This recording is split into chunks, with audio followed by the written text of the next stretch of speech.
இந்த அழகான காலை பொழுதுல உங்க எல்லாரையும் இங்க சந்திக்கிறதுல ரொம்பவே மகிழ்ச்சி. T2 மீடியா சார்பாக திருமதி பிரசாந்தி பிரான்சிஸ் அவர்களுடைய தயாரிப்புல திரு போசர் ஜே எல்வின் அவர்களுடைய இயக்கத்துல நடிகர் திரு ரோபோ சங்கர் கதையின் நாயகனா நடிச்சு உருவாகி இருக்கக்கூடிய படம் தான் அம்பி. கதையின் நாயகியா அஸ்வினி சந்திரசேகர் அவர்களும் அண்ட் ரொம்ப முக்கியமான நடிகர்கள் திரு ரமேஷ் கண்ணா, கஞ்சா கருப்பு, இமான் அண்ணாச்சி, மோகன் வைத்யா, நமோ நாராயணன், மீசை ராஜேந்திரன், ஷர்மிளா, ஆர்த்தின்னு பலர் இணைஞ்சு நடிச்சு இந்த அம்பி படம் உருவாகி இருக்கு. திரு வெற்றிவேல் முருகன் அவர்களுடைய ஒளிப்பதிவுல ஏபி முரளிதரன் அவர்கள் இசையில உருவாகி இருக்கக்கூடிய இந்த படத்துக்கு ராசா அவர்கள் பாடல் வரிகள் எழுதியிருக்காங்க. பிரபல பாடகர்கள் சைந்தவி மேம், இசையமைப்பாளர் எம் கீரவாணி அவர்கள், சத்யபிரகாஷ், ட்ரம்ஸ் சிவமணி அவர்கள், தேவகோட்டை அபிராமி, இவங்க எல்லாரும் ரொம்ப அழகான பாடல்களை இந்த படத்துல வந்து நமக்காக பாடியிருக்காங்க. சோ படத்தோட கதையை பத்தி சொல்லணும் அப்படின்னா, நம்ம இப்படிப்பட்ட ஒரு மனிதரை நாம ஒண்ணு கடந்து வந்திருப்போம், இல்லைன்னா வந்து நாமளே அப்படி ஒரு மனிதரா இருப்போம். அது என்ன அப்படின்னா, பேசிக்கா ரொம்ப இன்னசென்டான பீப்புளா இருப்பாங்க, ரொம்ப வெள்ளந்தியா வெகுலியா இருப்பாங்க. ஆனா அவங்க பண்ண ஏதோ ஒரு விஷயம், அவங்க பண்ண ஏதோ ஒரு பாடி லாங்குவேஜா இருக்கலாம், இல்ல அவங்க யோசிச்ச ஒரு விஷயமா இருக்கலாம், பேசின ஒரு விஷயமா இருக்கலாம். ஆப்போசிட்ல இருக்கிற பர்சனுக்கு வந்து அவங்க ரொம்ப வீரன், அவர் வந்து ரொம்ப பெரிய தைரியசாலிச்சா எப்படி இந்த விஷயத்த ஹேண்டில் பண்றாங்க அப்படின்னு தப்பான ஒரு மிஸ் ஜட்ஜ்மெண்ட் வந்து ஒருத்தவங்களுக்கு வந்துடும். அது நம்மளுக்கு தெரிஞ்சிச்சுன்னா, அந்த பர்டிகுலர் பர்சனுக்கு தெரிஞ்சிச்சுன்னா, அதை வந்து அப்படியே சமாளிச்சு மெயின்டைன் பண்ணி ஆமாங்க ஆமாங்க நான் கொஞ்சம் கெத்துதான் அப்படின்னு வந்து அதை மெயின்டைன் பண்ணுவாங்க. சோ அப்படிதான் இந்த படத்தோட கதாநாயகன் அம்பி அப்படின்ற ஒரு கதாபாத்திரம் ரொம்ப வெள்ளந்தியான ஒரு ஆளு. ஆனா ஏதோ ஒரு விஷயம் பண்ண போய் அது மத்தவங்களுக்கு வந்து அவரு ரொம்ப வீர தீர சூரனா வந்து காமிச்சிருச்சு. சோ அதுக்கப்புறம் அவர் வந்து அந்த பில்டப் அப்படி மெயின்டைன் பண்ணாரா, இல்ல அம்பியாவே தான் இருந்தாரா, இல்ல அந்நியனா மாறினாரா அப்படின்றத வந்து நகைச்சுவை கலந்த படமா வந்து உருவாக்கி இருக்காங்க. சோ இந்த படத்தோட ஃபர்ஸ்ட் லுக்க உலக நாயகன் கமல்ஹாசன் அவர்கள் ரிலீஸ் பண்ணியிருக்காங்க. சோ இந்த தருணத்துல ஆண்டவருக்கு நன்றி சொல்றதுக்கு கடமைப்பட்டிருக்கோம். Thank you sir. அதே மாதிரி படத்தோட தமிழ்நாடு தியேட்டர்கள் ரிலீஸ் ஓன் பண்ணியிருக்கிறது எஸ் பிக்சர்ஸ் ஸ்ரீனிவாசன் அவர்களுக்கும் நன்றி. அதே மாதிரி மத்த பிசினஸ் கோஆர்டினேஷனை ஏற்றிருக்கக்கூடிய சாய் கிருபா பிலிம் ஸ்ரீனிவாசன் அவர்களுக்கும் இந்த தருணத்துல நன்றி தெரிவிக்க கடமைப்பட்டிருக்கோம். சோ படத்தோட டீம் படம் பத்தி நிறைய விஷயங்கள் பேச காத்திருக்காங்க. சோ அதுக்கு தொடர்ந்து நம்மளுக்கு பிரஸ் மீட்டும் வந்து நடக்க இருக்கு. நான் வந்து காஸ்ட் அண்ட் குருவை ஸ்டேஜுக்கு இன்வைட் பண்ணிடுறேன். முதலாவதாக படத்தின் இயக்குனரும் தயாரிப்பாளருமான திரு போசர் ஜே எல்வன் அவர்களை அன்போடு மேடை கழிக்கிறேன்.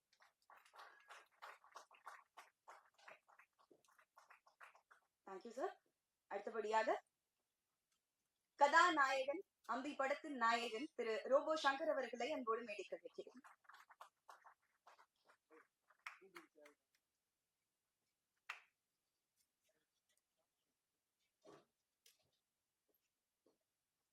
அடுத்தபடியாக நடிகர் இமான் அண்ணாச்சி அவர்களை அன்போடு மேடை கழிக்கிறேன். நடிகர் கஞ்சா கருப்பு அவர்களை அன்போடு மேடை கழிக்கிறேன். நடிகர் திரு மோகன் வைத்யா அவர்களை அன்போடு மேடை கழிக்கிறேன். நடிகர் திரு மீசை ராஜேந்திரன் அவர்களை அன்போடு மேடை கழிக்கிறேன்.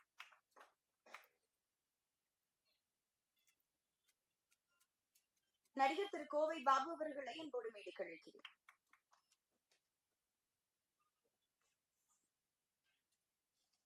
நடிகை ஆர்த்தி அவர்களை அன்போடு மேடை கழிக்கிறேன்.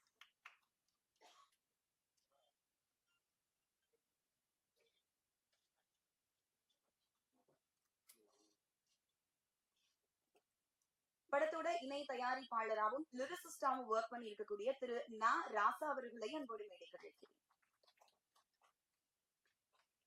படத்தின் இசையமைப்பாளர் ஏபி முரளிதரன் அவர்களை அன்போடு மேடை கழிக்கிறேன்.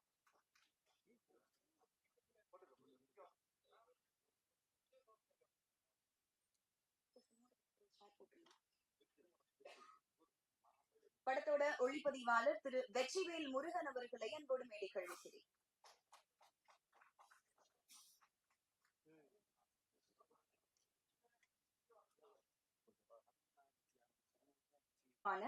ராசா அவர்கள் இந்த படத்துல வந்து 4 பாடல்கள் வந்து எழுதியிருக்காங்க. சோ அந்த பாடல்கள் பத்தி சொல்லணும் அப்படின்னா, ஒரு சாங் வந்து மாமா மச்சான் அப்படிதானே சார்? எஸ். சோ அந்த சாங்க பாடி இருக்கிறவங்க யாரு அப்படின்னு பாத்தீங்கன்னா, சிவகங்கை டிஸ்ட்ரிக்ட்ல இருக்கக்கூடிய தேவக்கோட்டை அப்படின்ற ஒரு ஊர்ல பிறந்து நான் மியூசிக்கல் பேக்ரவுண்ட், அதாவது எந்த விதமான ஒரு இசை பின்னணியும் இல்லாம வளர்ந்து அவங்களோட கணீர் குரல் மூலமா அவங்களோட யூனிக்கான வாய்ஸ் மூலமா நாட்டுப்புற பாடல்கள் அதுக்கப்புறம் பக்தி பாடல்கள் எல்லாம் பாடி இப்போ முதல் முறையா தமிழ் சினிமால பாடகியா இந்த படத்துல அவங்க அறிமுகமாகறாங்க அப்படின்றது படக்குழு சார்பா அவங்களுக்கு வாழ்த்துக்களை தெரிவிச்சுக்கிறோம். எல்லா சார்பாவும் எங்களுக்கு ரொம்ப பெருமையா இருக்கு. யார் அப்படின்னா தேவக்கோட்டை அபிராமி அவர்கள் இந்த படத்துல வந்து ஒரு முக்கியமான பாடல் பாடியிருக்காங்க. சோ மத்த விஷயங்கள் லிரிசிஸ்ட் அவர்கள் நம்ம கிட்ட ஷேர் பண்ணிருக்காங்க. Please welcome sir.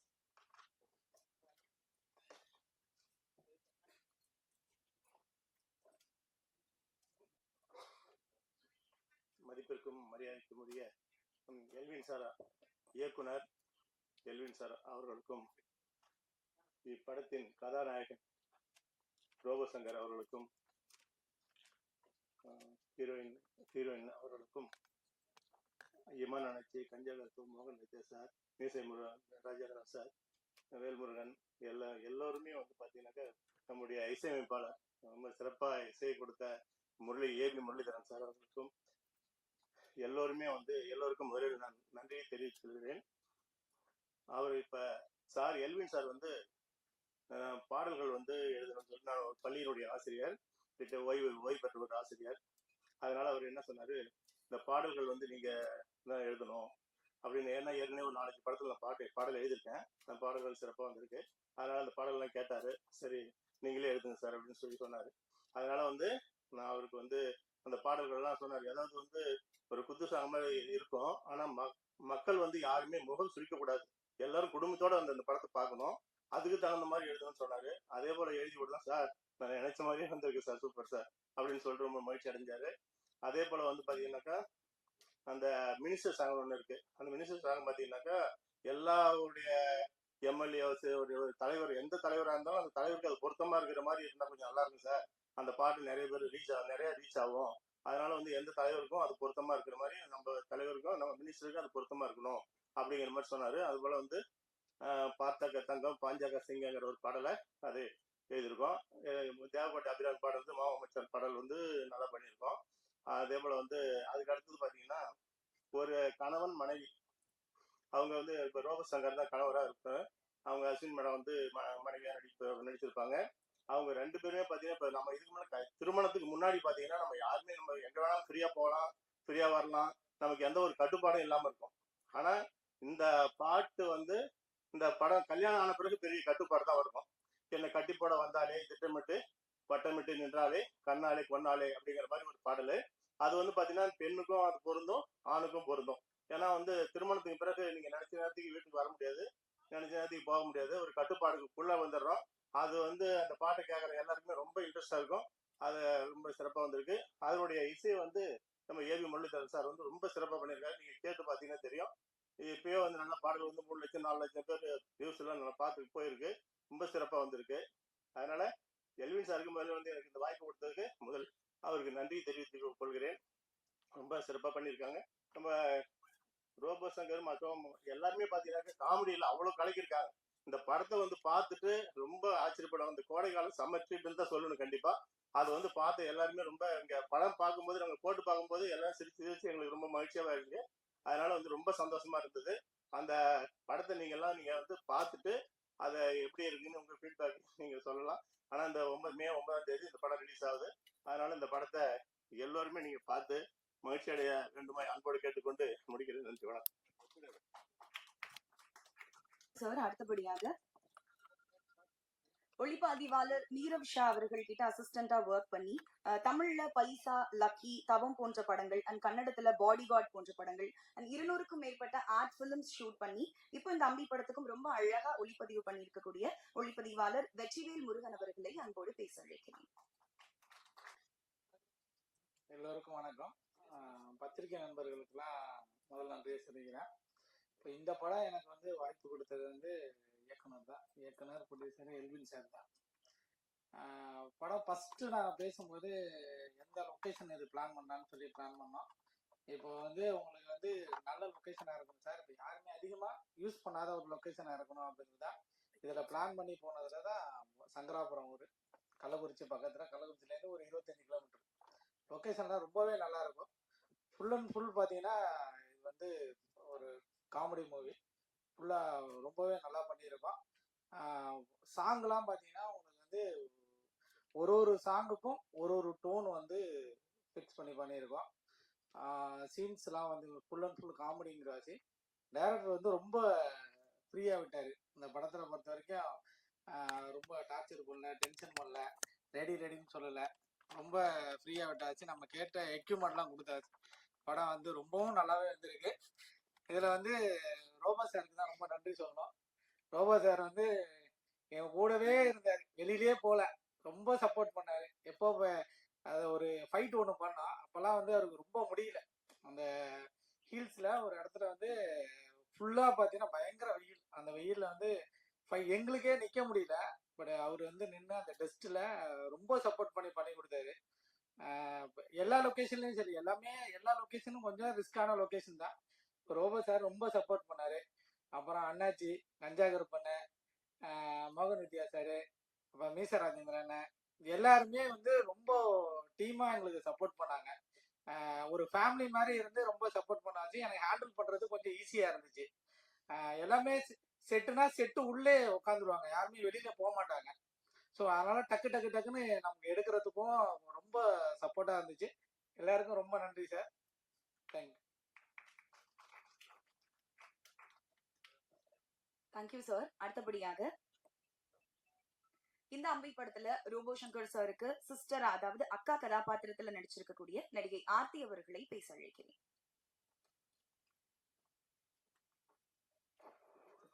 எல்லாருக்கும் வணக்கம். பத்திரிகை நண்பர்களுக்கு மனமார்ந்த நன்றி. Thank you for coming and supporting film today. Elvin sir வந்து எனக்கு ஒரு ஃப்ரெண்டு மூலமா கால் பண்ணியிருந்தாரு. பண்ணிட்டு ஃபர்ஸ்ட் வந்து ஆடிஷன்லாம் எடுக்கணும், இந்த படம் இந்த கேரக்டர் வந்து அக்கா கேரக்டர் வந்து ரொம்ப இம்பார்ட்டன்டான கேரக்டர், நீங்க ஃபேமிலியா ஒரு 4 சிஸ்டர்ஸ் பண்ணணும் மதரோட சேர்ந்து. அதுக்கு அடுத்த நாள் பேசிட்டு ஃபோன் மட்டும் பேசிட்டு சொன்னாரு, இல்ல I think you are the right choice, நீங்க வந்துருங்க அப்படின்னாரு. அவ்வளோ ஒரு கூலான டைரக்டர் நான் பார்த்ததே இல்லை. கோவமே வராது அவருக்கு. நாங்கெல்லாம் ஒரு ஸ்டேஜ்க்கு அப்புறம் ஷார்ட் போயிட்டே இருக்கோம், ஆனா நாங்க சிரிச்சுட்டே இருப்போம், கதை பேசிட்டு இருப்போம், எதுவுமே இல்லை.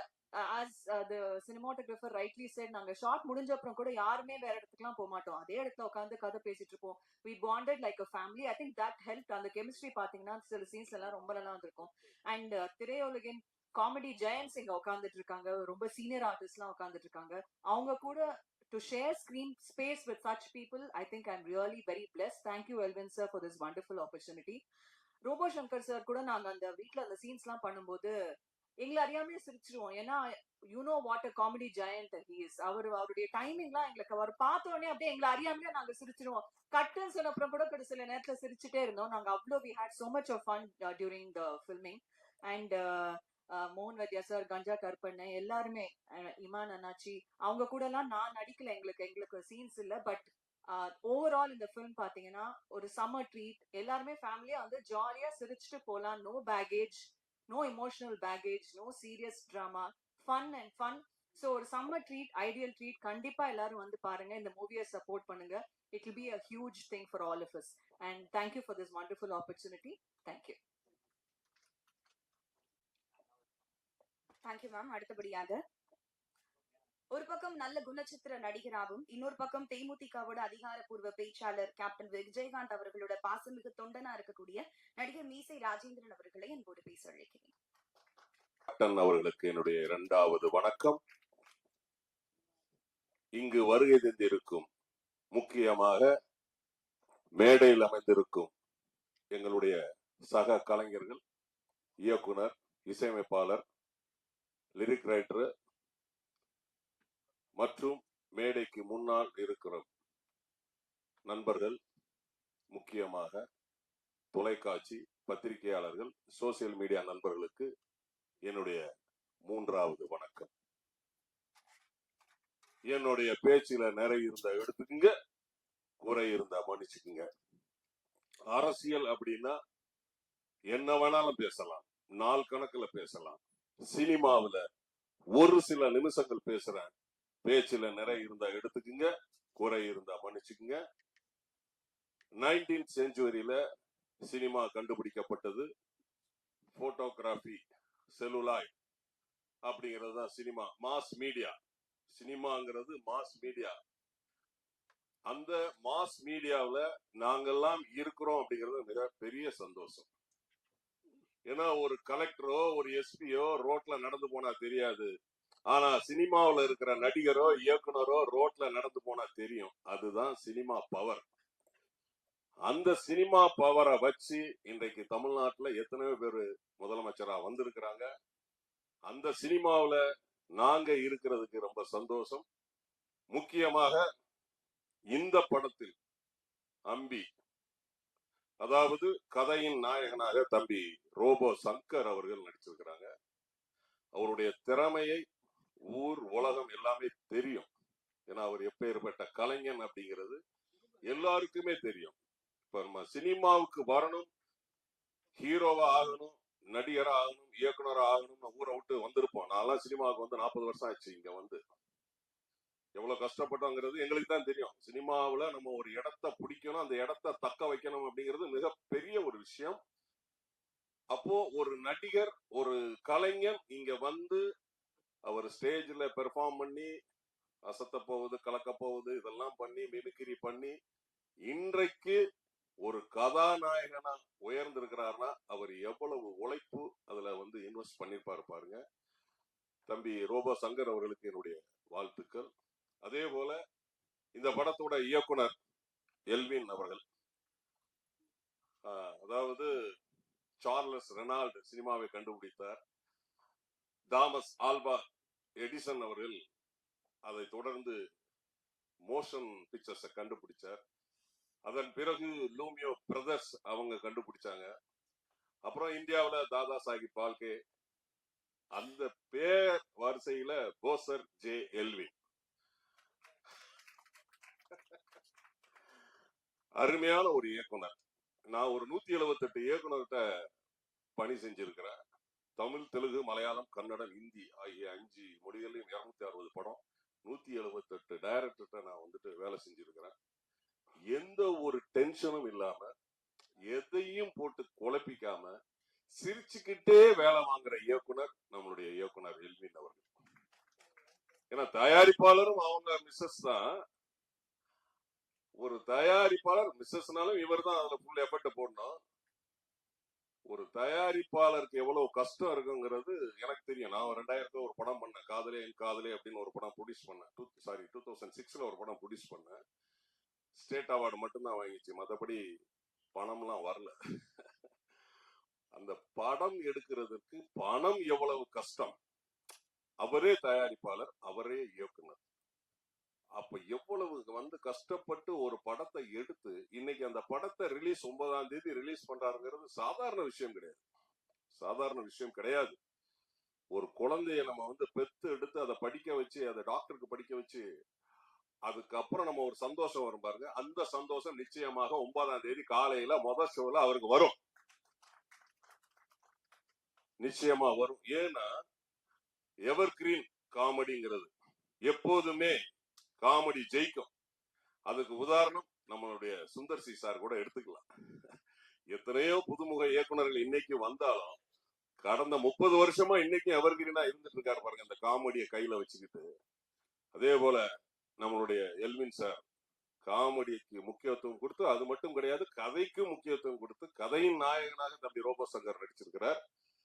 ஒரு கிராமத்துல ஒரு இளைஞன் எப்படிலாம் இருப்பாரு, எப்படி வெள்ளந்தியா இருப்பாரு அப்படிங்கறதுலாம் தம்பி ரோபோ சங்கர் வந்து இதுல வந்து அருமையா வாழ்ந்திருக்கிறார். ஏன்னா நான் என்னைய வந்து இந்த படத்துல ஒரு வித்தியாசமான ஒரு பரிமாணத்துல இயக்குனர் என்னைய காட்டியிருக்கிறார். அவருக்கு என்னுடைய நன்றி இந்த நேரத்துல தெரிவிச்சுக்கிறேன். அதை இப்ப சொன்னா தெரியாது, நீங்க படத்துல பாருங்க, அந்த காமெடி வேற லெவல்ல இருக்கும். இந்த படத்துக்கு பிறகு எனக்கு நிறைய காமெடி கேரக்டர்ஸ் வரும். அதுக்கு இயக்குனருக்கு என்னுடைய நன்றியை நான் தெரிவிச்சுக்கிறேன். இந்த படத்துல வந்து பாத்தீங்கன்னா நிறைய காமெடி பட்டாளம். அதுல வந்து அண்ணாச்சி இமான் அண்ணாச்சி இருக்கிறாப்புல, அண்ணன் கஞ்சா கருப்பண்ணா இருக்கிறாப்புல, நம்ம கோவை பாபு இருக்கிறாரு, எங்களுடைய மூத்தவர் தூர்தர்ஷன் தோன்றிய காலத்திலிருந்தே இருக்கிற அண்ணன் மோகன் வைத்தியா இருக்கிறாரு. நல்லா கஞ்சா கருப்பண்ண நல்லா பலமா கை தட்டுங்க, சீனியர் மோஸ்ட் அவரு. அப்புறம் வந்து பாத்தீங்கன்னா ரமேஷ் கண்ணா சார் இருக்கிறாரு, நமோ நாராயணன் இருக்கிறாங்க. சோ என்னைய இந்த படத்துல இவர் எப்படி இவ்வளவு காமெடி நடிகர்கள் இருக்கும்போது என்னைய எப்படி இவர், நம்ம எப்போதுமே போலீஸா தானே நடிப்போம். 260 படம் நடிச்சிருக்கிறேன், அதுல 200 சொச்ச படம் போலீஸ். ரொம்ப ஈஸி போலீஸா நடிக்கிறது. போனோமா குரலை உயர்த்தி பேசுறோமா 2 அடி அடிச்சோமா, ரொம்ப ஈஸி. பட் இதுல நான் போலீஸா தான் பண்ணியிருக்கிறேன். ஆனா அதுல நம்மள எப்படி காமெடியா வேலை வாங்கியிருக்காருன்னா உண்மையிலே டைரக்டர் அவர்களுடைய நன்றி. மிகப்பெரிய ஒரு வாழ்த்துக்கள். வரும்போது அண்ணாச்சி இமான் அன்னைக்கு சொன்னாங்க, நீங்க வந்து சினிமா சம்மந்தம் இல்லாம வேற ஏதாவது பேசுங்க அப்படின்னு சொல்லி. அதுதான் ட்ரெண்ட், அதான் கண்டென்ட். வந்து கேட்டாப்ல கோவை பாபு அவர்கள் கேட்டாரு, என்னன்னா மீசையெல்லாம் எடுத்துட்டீங்க, ஒரு மாதிரி வித்தியாசமா இருக்கிறீங்க அப்படின்னு. மத்தவங்க எல்லாம் ஜனநாயகன் நம்ம ஒரு படத்துல நடிக்கும் போது நான் மக்கள் நாயகன் ஒரு படத்துல நடிக்கிறேன், அதுக்காக இந்த மீசையை எடுத்துட்டேன். அண்ணாச்சி கண்டென்ட் வந்துச்சா?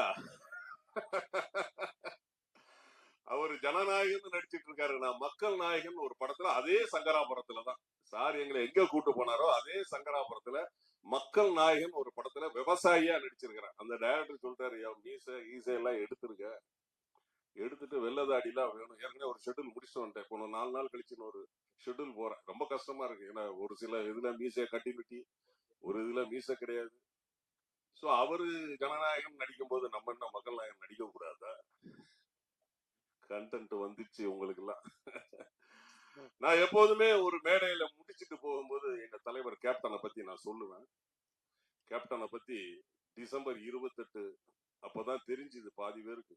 ஒருத்தருடைய அருமை இருக்கும் போது தெரியாது, அவர் இல்லாத போதுதான் அவருடைய அருமை தெரியும்.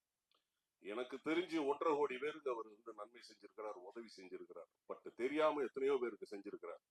செஞ்ச உதவியை சொல்லி காட்ட மாட்டார் புரட்சி கலைஞர். யாரையுமே மரியாதை இல்லாம பேச மாட்டார்.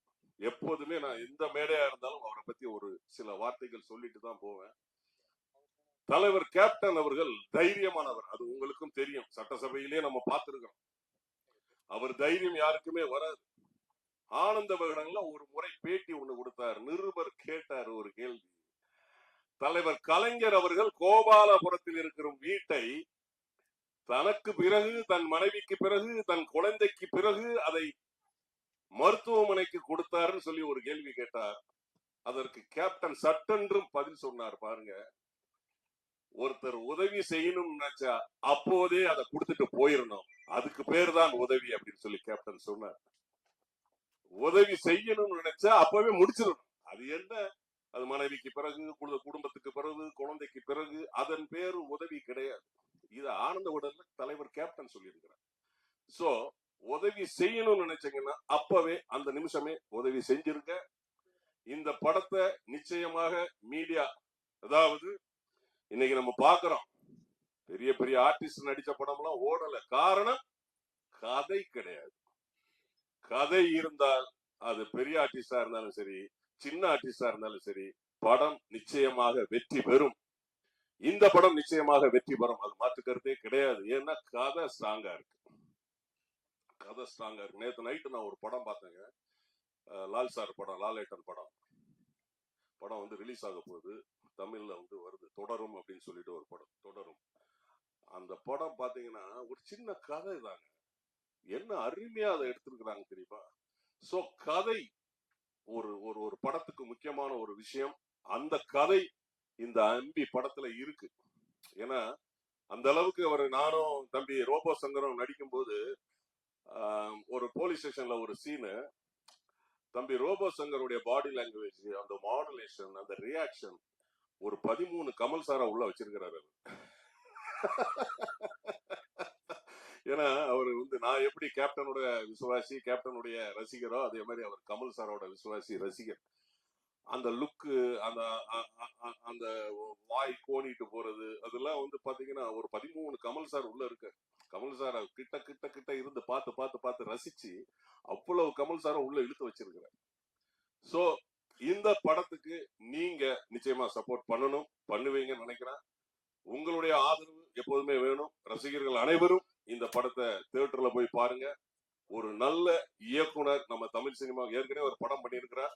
இந்த படத்தின் மூலமாக, ஏன்னா பழைய காலங்கள்ல நம்ம பார்த்திருக்கோம், காதலிக்க நேரம் இல்லை, உத்தரவண்டி உள்ளேவா, கலட்டா கல்யாணம், காரோட்டி கண்ணன், அப்படியே வந்து பாத்தீங்கன்னா இப்ப சுந்தர் சி சார் படம் வரைக்கும் பாத்தீங்கன்னா நகைச்சுவை, நாகேஷ் சார் நடிச்ச படங்கள் ஆகட்டும், அப்புறம் வந்து பாத்தீங்கன்னா உள்ளத்தை அள்ளித்தான் இப்போ வந்து நம்ம கார்த்தி சார் படம் எத்தனாலும் சரி, நகைச்சுவை அப்படின்னாலே அது எல்லாருடைய வாழ்க்கையிலும் கலந்தது. இந்த படமும் அப்படிதான். நிச்சயமாக வெற்றி பெறும். என்னுடைய பேச்சுல நிறைய இருந்தா எடுத்துக்கங்க, குறை இருந்தா மன்னிச்சுக்குங்க. நன்றி, வணக்கம்.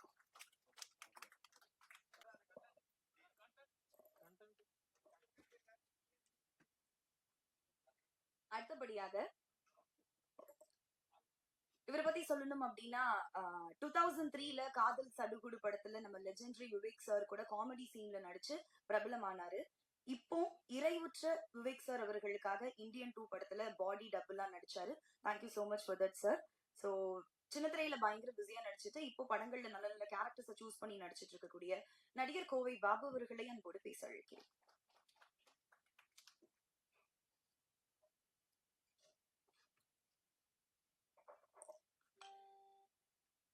எல்லாருக்கும் எனது இனிய காலை வணக்கம். பத்திரிகைக்காரர்கள் அனைவருக்கும் என் இனிய காலை வணக்கம். தேங்க்ஸ். இந்த அம்பி படத்தில் எனக்கு வாய்ப்பு கொடுத்த இயக்குனர் எல்வின் அவர்களுக்கு இந்த மேடையில் என்னோட நன்றியை தெரிவிச்சுக்கிறேன். இந்த படம் வந்து முழுக்க முழுக்க ஒரு காமெடியான படம். சின்ன பட்ஜெட்டாக இருந்தாலும் இந்த கண்டென்ட்டை நம்பி இயக்குனர் அவரே தயாரிப்பாளர் கஷ்டப்பட்டு பண்ணியிருக்காரு. எங்க எல்லாரும் வந்து ரொம்ப ஜாலியா இருந்தோம். ஏதோ ஒரு ஷூட்டிங் போன மாதிரி இல்லாம ஒரு டூர் போன மாதிரி இருந்தது. சொன்ன மாதிரியே ஷூட்டிங் முடிஞ்சு வரும்போது எல்லாருமே ரொம்ப இனி ஒரு வாரம் ஷூட்டிங் இருக்காதா அப்படிங்கிற மாதிரி இருந்துச்சு. ஏன்னா ஷூட்டிங் நாங்கள் அவ்வளோ ஜாலியாக இருப்போம். அப்புறம் நாங்கள் எல்லாரும் ஒரே ஹோட்டலில் தான் ஸ்டே பண்ணோம். ஷூட்டிங் முடிஞ்ச பிறகு சொல்லவே வேண்டியதில்லை. அது இமானாச்சு இருக்கிற இடம் இருந்தா வேற லெவலு. அவர் கூட ஒரு அவுட்டோர் ஷூட்டிங் போனால் எல்லாருக்கும் ஒரு நல்ல ஒரு நம்பிக்கையான இருக்கும். நல்ல சாப்பாடு கிடைக்கும். அந்த ஊர்ல எந்த ஹோட்டல் நல்லா இருக்கு, எங்க மீன் குழம்பு நல்லா இருக்கும் அப்படிங்கிறது கண்டுபிடிச்சிருவாரு. முதல் நாள் போனோன்னா அசிஸ்டன்ட் விட்டுட்டு இங்க எங்க ஹோட்டல் நல்ல ஹோட்டல் இருக்கு, மீன் குழம்பு எங்க இருக்கு அப்படின்னு கண்டுபிடிச்சு சொல்லிருக்காரு. ஆமா, மயில்சாமி என்ன இல்லாத குறைய அவர் தீக்கிறாரு. ஆமா. ஸோ இந்த படம் வந்து எங்களுக்கு நடிக்கிறதுக்கு வந்து முழு சுதந்திரம் கொடுத்தாரு. நல்லா நடிக்கும் போது ஏதாவது சில விஷயம் தோணுச்சுன்னா, சார் இது பண்ணலாமா, பாபு நல்லா இருக்கே, இது பண்ணுங்க, இது நல்லா இருக்கு, இது நல்லா இருக்கு அப்படிம்பாங்க. ஸோ எங்க எல்லாருக்கும் வந்து முழு சுதந்திரம் கொடுத்து எல்லாரும் வந்து ஒரு ஃபேமிலியா வந்து ஜாலியா நாங்கள் வந்து சிரிச்சு நடிச்சுட்டு இருக்கோம். இந்த படம் பார்க்கும்போது உங்களுக்கும் எல்லாருக்கும் ஃபேமிலியோட வந்து ஜாலியாக என்ஜாய் பண்ணலாம். இந்த சம்மருக்கு வந்து இந்த படத்தை வந்து குடும்பத்தோட வந்து தியேட்டர்ல பாருங்க. கண்டிப்பா நீங்க எல்லாம் ஆதரவு கொடுக்கணும். இந்த மாதிரி எங்களை மாதிரி சின்ன படங்களுக்கு நீங்க நிறைய ஆதரவு கொடுத்தீங்கன்னா மேலும் மேலும் அவங்க படம் எடுப்பாங்க. இன்னைக்கெல்லாம் வந்து ஒருத்தர் ஒரு படம் எடுத்துட்டு அடுத்த படம் எடுக்கிறதுக்கு நிறைய பேர் இல்லை. ஒரு படம் எடுத்துட்டு அடுத்த படம் எடுத்தீங்களான்னா ரொம்ப கேப் விடுது. காரணம் என்னன்னா அந்த வெற்றி தான். ஒரு படத்துடைய வெற்றி ஒரே ஒரு வெற்றி தான். அது உங்க கையில தான் இருக்கு. நீங்க இந்த படத்தை வந்து வெற்றி கொடுத்துட்டீங்கன்னா இவர் மறுபடியும் அடுத்த படம் எடுப்பாரு. கிட்டத்தட்ட ஒரு 80 குடும்பங்களுக்கு அவர் வந்து பொழப்பு கொடுக்குறாரு. ஒரு படம் எடுக்கும்போது அத்தனை தொழிலாளர்கள் வந்துக்கு ஒரு வாய்ப்பு கொடுக்குறாரு. ஸோ இந்த படத்தை வந்து தயவு செய்து தியேட்டர்ல வந்து பாருங்க. நீங்க ஊடகங்களை எல்லாம் நினைச்சீங்கன்னா அந்த படத்தை வந்து வெற்றி படம் ஆக்கலாம். இது நல்ல ஒரு ஜாலியான படம். எந்த கருத்து வேறுபாடு இல்லாம ஃபேமிலியோட உட்காந்து ரசிக்கிற படம். ஸோ அவசியம் வந்து தியேட்டர்ல பாருங்க, ஆதரவு கொடுங்க. நன்றி.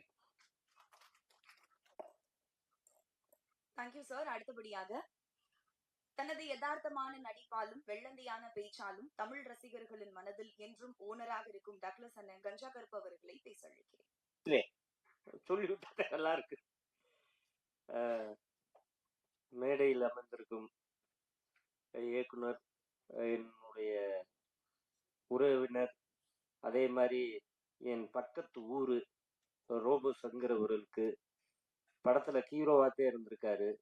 நான் நண்பராகத்தே இன்ன வரைக்கும் பார்த்துக்கிட்டு இருக்கேன். அவருக்கு நன்றியை சொல்லிக்கிறேன். இயக்குனருக்கு நன்றியை சொல்லிக்கிறேன். அதே மாதிரி அண்ணாச்சி போனாலே அந்த இடம் ரொம்ப சிறப்பா இருக்கும். ஹோட்டலும் நாட்டுக்கோழி இருக்கும் இல்லையா, அவங்கள அடிக்க வச்சு சமைச்சே கொண்டு வந்துருவாரு. அதே மாதிரி என் மூத்தவே பெரியவே மோகன் வைத்தியா, அவனுக்கு நன்றியை சொல்லிக்கிறேன். அதே மாதிரி மீச்ச ராஜேந்திரன், அதே மாதிரி கோவை பாபு, அப்புறம் ராஜா, இது கேமராமேன் எங்களை ரொம்ப அழகா அந்த படத்துல காட்டியிருக்காரு. நீங்க பேசுறதாங்க டைலாக்கு, டைரக்டர் எழுதி கொடுக்குறதா பேச மாட்டிய உங்க நோக்கத்துக்கு பேசுறீங்க அப்படின்னு சொல்லுவாரு. வில்வின் சாரை பத்தி நான் இங்க நிறைய சொல்லணும். என்னன்னா நல்ல ஒரு மனிதர்.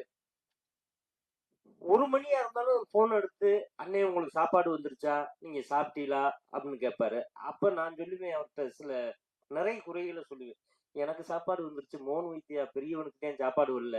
வேகமா அவனுக்கு குடுத்து விடுங்க. சண்டை போட்டுக்கிட்டு இருக்கேன்." அப்படின்னு சொல்லி நான் சொல்லுவேன். அப்படி. அதே மாரி அந்த மியூசிக் டைரக்டர் சொல்லிக்கிறேன்னு, அத அவர மறந்துட்டேன். தப்பா நினைச்சுக்கிறாதீங்க. நல்ல பாடல்கள் குடுத்திருக்காரு. அதே மாரி அந்த அக்கா, நீங்க அவங்க ஓவோக்கு அக்காவ நடிச்சிருக்கீங்களா? அவங்க பேசுனதுனா கரெக்ட்டு. கொஞ்சம் இங்கிலீஷ்ல அதிகமா பேசுறாங்க. அதுதான் எனக்கு பிடிக்கல. ஏன்னா தமிழ்ல பேசியிருக்கலாம். கொஞ்சம் அத ட்ரை பண்ணுங்கக்கா அடுத்த படத்துல. ஏன்னா பேசினியே கொஞ்சம் இடையில இடையில இங்கிலீஷ் வந்துச்சு. ஏன்னா இந்த இங்கிலீஷ் வார்த்தை எனக்கு அலர்ஜி. தமிழ்ல எனக்கு பிடிக்காத வார்த்தை இங்கிலீஷ் வார்த்தை தான். அதை நீங்க மாத்திக்கிறீங்க. அதே மாதிரி மீச ராஜேந்திரனே நல்ல கண்டென்ட் சொல்லிட்டு போனாரு. இந்த கண்டனருக்கு பலியாக போறது நம்ம மோகன் வைத்தியாத. நாங்கன்னா ஃப்ரீயா போயிடுவோம். அவர் பேசும்போது அவனே அப்படி கிளாஸ் பண்ண நிச்சயம் ஏதாவது கல்லு வந்து விடுது. அதுக்கு நாங்க பொறுப்பு இல்லை. நாங்கதான் வந்து பேசும்போது சிரிச்சுக்கிட்டே சிரிக்கல. நானும் அண்ணாச்சி புரிஞ்சுட்டேன். அது ஒரு நல்ல வேலையை பார்த்துட்டோம். உன்னை இந்த ஆடியோ லாட்ஜ் வரைக்கும் கூட்டிட்டு வந்து பழி உழுக்க பாக்குறாங்க.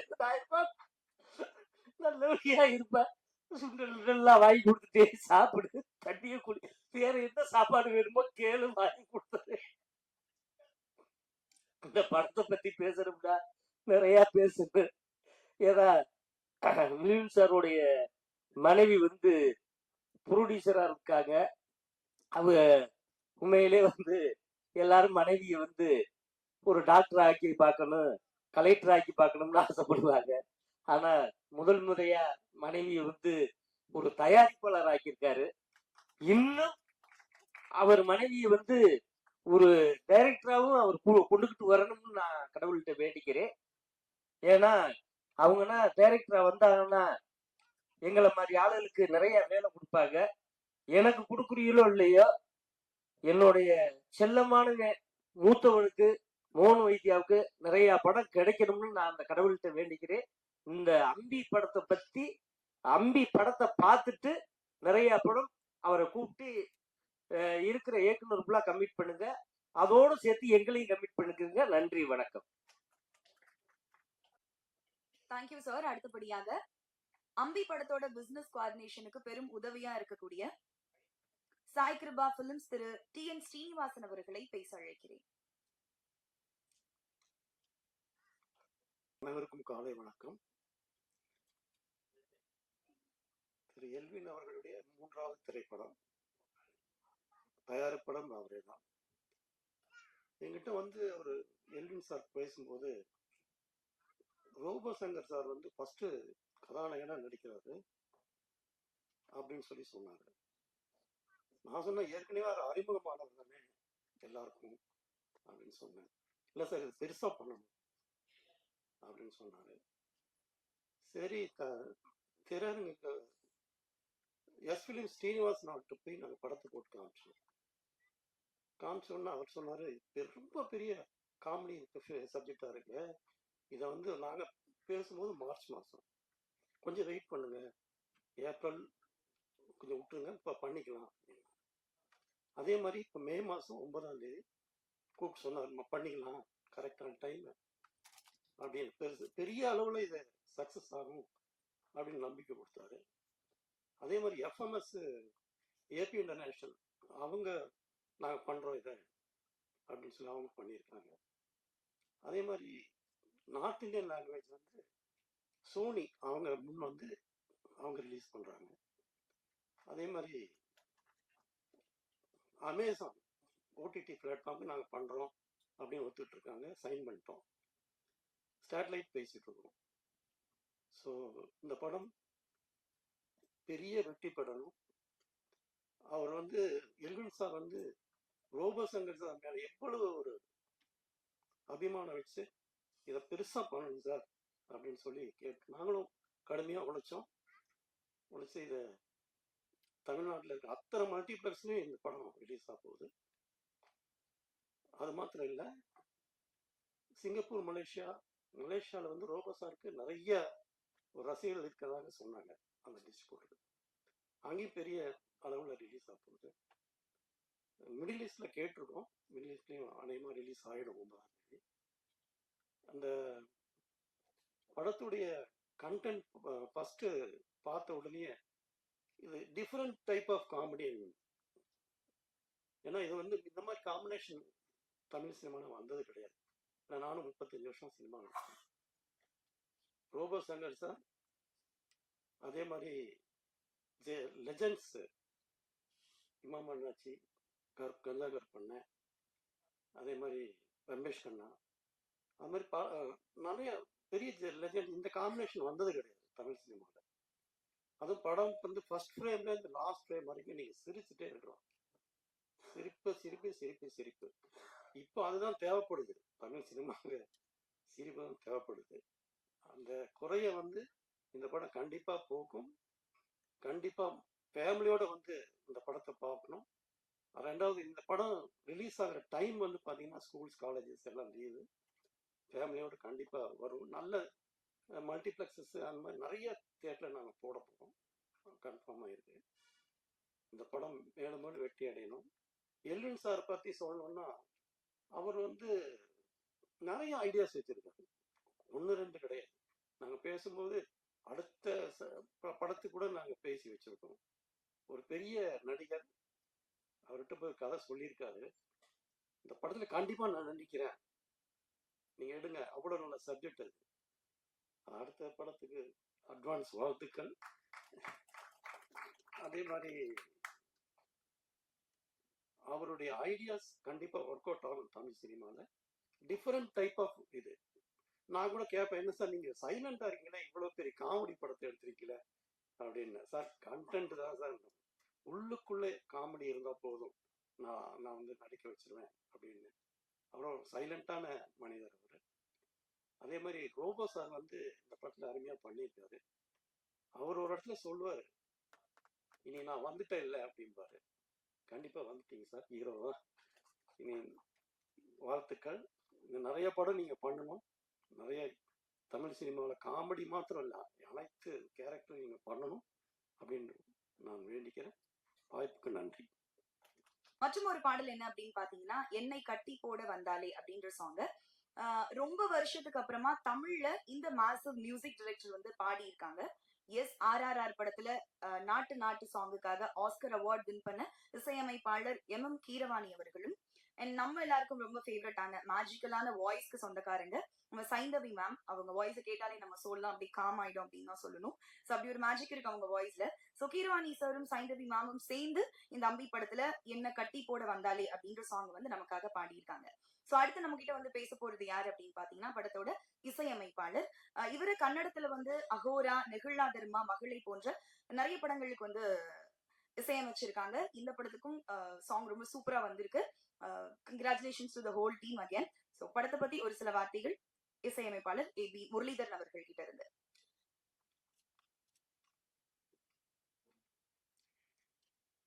எல்லாருக்கும் வணக்கம். பத்திரிகையாளர்களை இங்கு வந்து எங்களை சப்போர்ட் பண்றதுக்கு ரொம்ப ரொம்ப நன்றி. எல்வின் போசர் அவர்கள் எனக்கு நண்பர். இந்த படத்தை வலுக்கட்டாயமா எனக்கு கொடுத்துட்டாரு. நான் தான் பண்ணணும்னு சொல்லி இந்த ஒரு நல்ல வாய்ப்பினை எனக்கு கொடுத்ததுக்கு எல்வின் போசர் அவர்களுக்கும் அவரோட துணைவியாருக்கும் ரொம்ப ரொம்ப நன்றி சொல்றேன். ரோபோ சார் முதல் முறையாக ஹீரோவா அறிமுகமாகிற படத்துல இசையமைக்கிறதுக்கு எனக்கு கிடைச்சது ஒரு பெரிய வாய்ப்பு. இத்தனை பேர் உட்கார்ந்துருக்கிறாங்க ஜாம்பவான்கள்.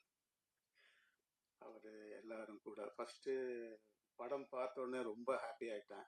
பேக்ரவுண்ட் ஸ்கோருக்கு படம் வரும்போது பார்த்தா ஒரு பட்டாளமே இருக்கு, நட்சத்திர பட்டாளமே இருக்கு அப்படின்னு ரொம்ப சந்தோஷப்பட்டேன். இவங்க சொல்லியிருந்தாங்க 4 பாட்டு. MM கீரவாணி அவர் பாடுவாரா நம்ம படத்துக்கு அப்படின்னு சந்தேகமா இருந்துச்சு. பட் ரிக்வஸ்ட் பண்ணோம். பாடுறேன்னு சொன்னாங்க. ஹைதராபாத் வர சொன்னாங்க, போனோம், பாட வச்சுட்டோம். அதுக்கு சைந்தவி பாடினாங்க. இன்னொரு சின்ன பாட்டு ஒன்று, ஒரு பிட் சாங் ஒன்று இருக்கு, ஜிலுக்கு ஜிலுக்கு ஜில்லாலங்கடிங்கிற ஒரு பாட்டு இருக்கு. அது வந்து ட்ரம் சிவமணி பாடியிருக்காரு. அவர் முதல் முறையா பாடியிருக்காரு சினிமாவில், ஃபர்ஸ்ட் டைம் அவர் பாடியிருக்காரு. அது எல்லாமே சத்யபிரகாஷோடைய பாட்டு ஒன்று.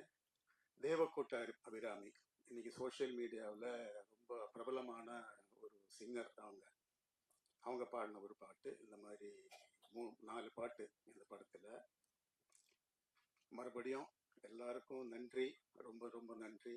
இந்த வாய்ப்பினை கொடுத்ததுக்கு எல்வின் போஸருக்கும் அவர் மனைவிக்கு நன்றி, அனைவருக்கும் நன்றி. தேங்க்யூ.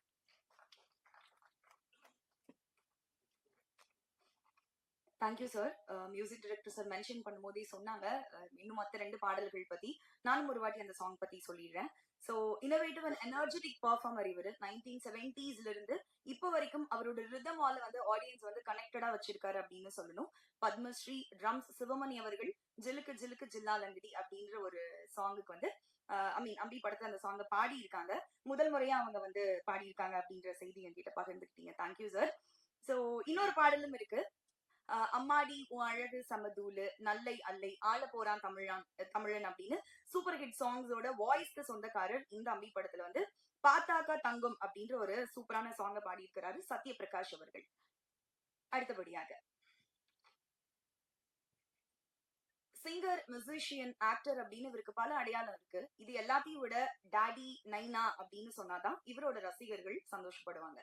மதிப்பிற்குரிய டாடி மோகன் வைத்தியா அவர்களை அன்போடு பேச அழைக்கிறேன்.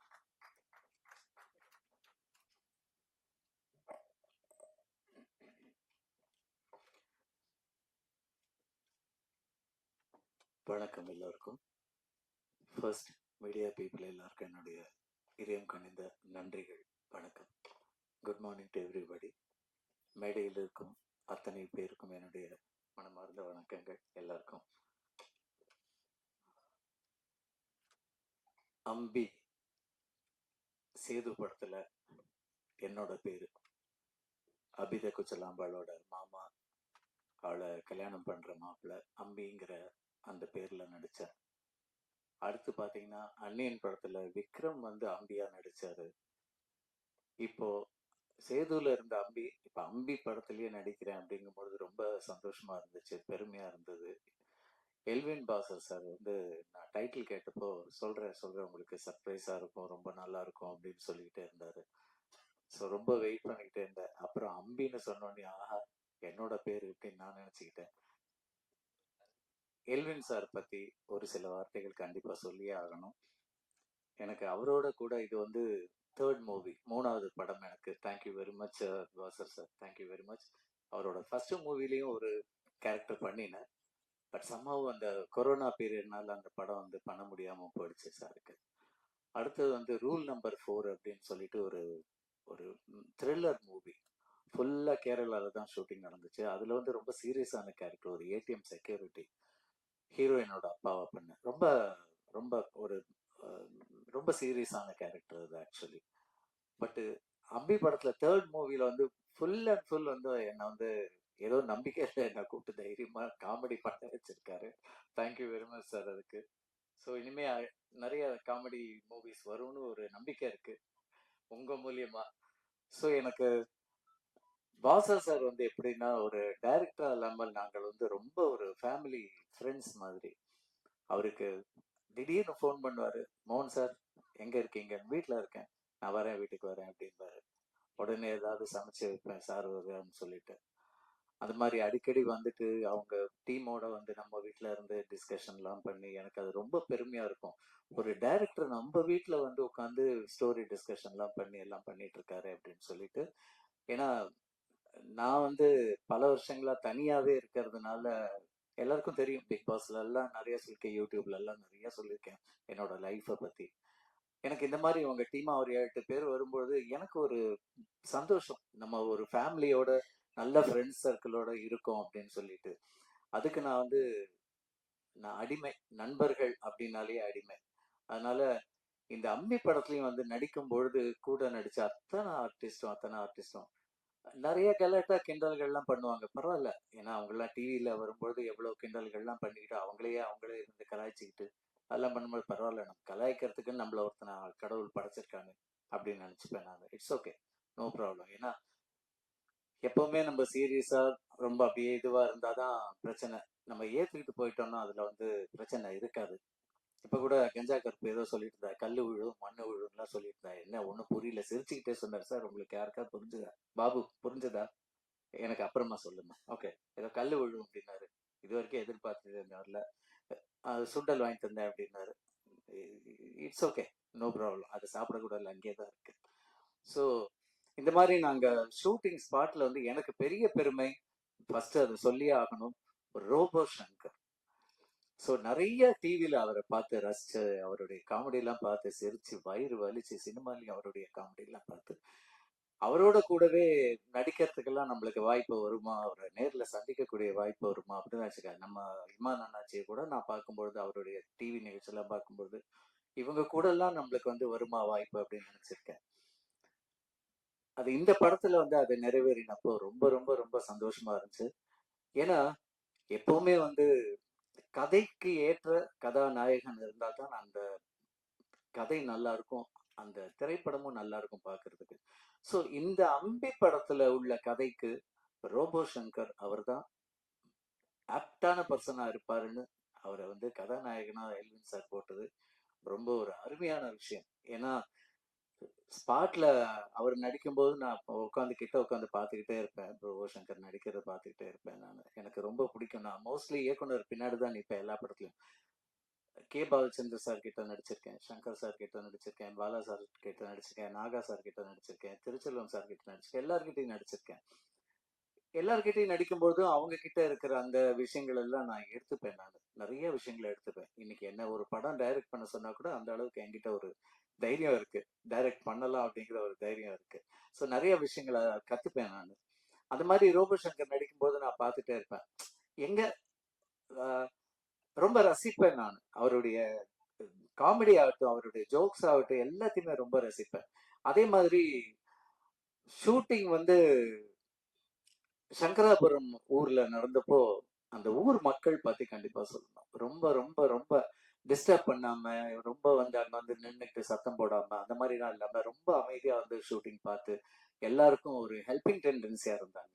எஸ்பெஷலி நம்ம ரோபோ சங்கருக்கு வந்து அவர் அப்போ உடம்பு முடியாம இருந்தப்போ ஒரு ஒரு வீடு ஒருத்தங்க வந்து எங்களுக்கு தெரியும், ஒரு பெரிய ரிச் பீப்புள், அவங்க வீடை வந்து எங்களுக்கு கொடுத்துட்டாங்க. அவங்க போயிடுவாங்க வெளியில, நாங்க தான் உட்காந்துருப்போம் உள்ள பேசிட்டு அரட்டை தூங்கிட்டு கத்திக்கிட்டு கிடப்போம் நாங்க அந்த வீட்டுல. அவங்க வீட்டுல வந்து எங்களுக்கு லஞ்ச் டயத்துல வந்து எங்களுக்கு அந்த அம்மா வந்து அவ்வளவு முட்டையெல்லாம் ஒரு விஷயம் ஆம்லெட் எல்லாம் போட்டு கொடுத்த எங்களுக்கு. அவங்க வந்து ஒரு ஒரு ஃபேமிலியாவே எங்களை ஆக்கிட்டாங்க, அவங்க ஃபேமிலியில ஒருத்தங்களாவே ஆக்கிட்டாங்க.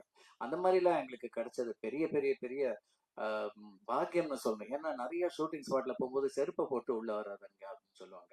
ஆனா அந்த வீட்டுல வந்து அந்த மாதிரி எல்லாம் ஒண்ணு ரெஸ்ட்ரிக்ஷன்ஸே கிடையாது. இருந்தாலும் நம்ம வந்து ஒரு வீட்டுக்குள்ள இருக்கோமே அப்படின்ட்டு நாங்க அதுக்கு தகுந்த மாதிரி தான் நாங்க எல்லாருமே இருந்தோம். அதே மாதிரி ரமேஷ் கண்ணா சார், அவருடைய ஒரு இந்த காமெடி பண்ற விதம், அவர் வந்து டீச் பண்ணுவார் எங்களுக்கு நடிக்கும் பொழுது. இந்த வைத்தியா இது இப்படி வச்சுக்கோங்க, இந்த மாதிரி சொல்லுங்க அப்படின்னு சொல்லிட்டு டீச் பண்ணுவாரு. நிறைய அவரும் எங்களுக்கு கூட ஹெல்ப் பண்ணாரு டைரக்ட் பண்ணி. ஸோ நானு கஞ்சா கருப்பு, நம்ம இமான் அண்ணாச்சி எல்லாருமா சேர்ந்து, இன்னும் எங்க கூட கூட இருந்த சில ஆர்டிஸ்டும் இங்க இருக்காங்க, வந்திருக்காங்க, ஊர்ல இருந்து வந்திருக்காங்க. ஹே, வெல்கம் ஆல் ஆஃப் யூ. ரொம்ப சந்தோஷம், ரொம்ப நாளைக்கு அப்புறம் பாக்குறோம். ஸோ எல்லாருமே ரொம்ப ஒரு ஒரு ஒரு ஃபேமிலியா தான் இருந்தோம். அவங்க சொன்ன மாதிரி ரொம்ப ஒரு ஃபேமிலியா இருந்தோம். எனக்கு ஷூட்டிங் முடிஞ்சதுக்கு அப்புறம் ஆஹா இந்த ஃபேமிலியை திருப்பி எப்படா மீட் பண்ணுவோம் அப்படிங்கிற மாதிரி ரொம்ப ஒரு ஏக்கமா இருந்துச்சு. அப்புறம் அடிக்கடி ஃபோன்ல பேசுவோம். பாசர் சாரை வந்து ஃபோன் பண்ணி சார் எப்போ சார் படத்தை காட்ட போறீங்க, எப்போ சார் படத்தை பண்ண போறீங்க, வரும் வெயிட் பண்ணுங்க, நல்ல நேரம் வரும்போது கண்டிப்பா வரும் அப்படின்னாரு. ரொம்ப சூப்பரான டயத்தை செலக்ட் பண்ணியிருக்காரு, லீவு நாள், ஹாலிடேஸ். ஸோ இந்த நேரத்துல இந்த படம் வர்றது கண்டிப்பாக 100% இல்லை சார், 1000% பெரிய பெரிய பெரிய சக்சஸ் தான் நம்மளுக்கு கிடைக்க போறது, நம்ம எல்லாருக்குமே கிடைக்க போறது.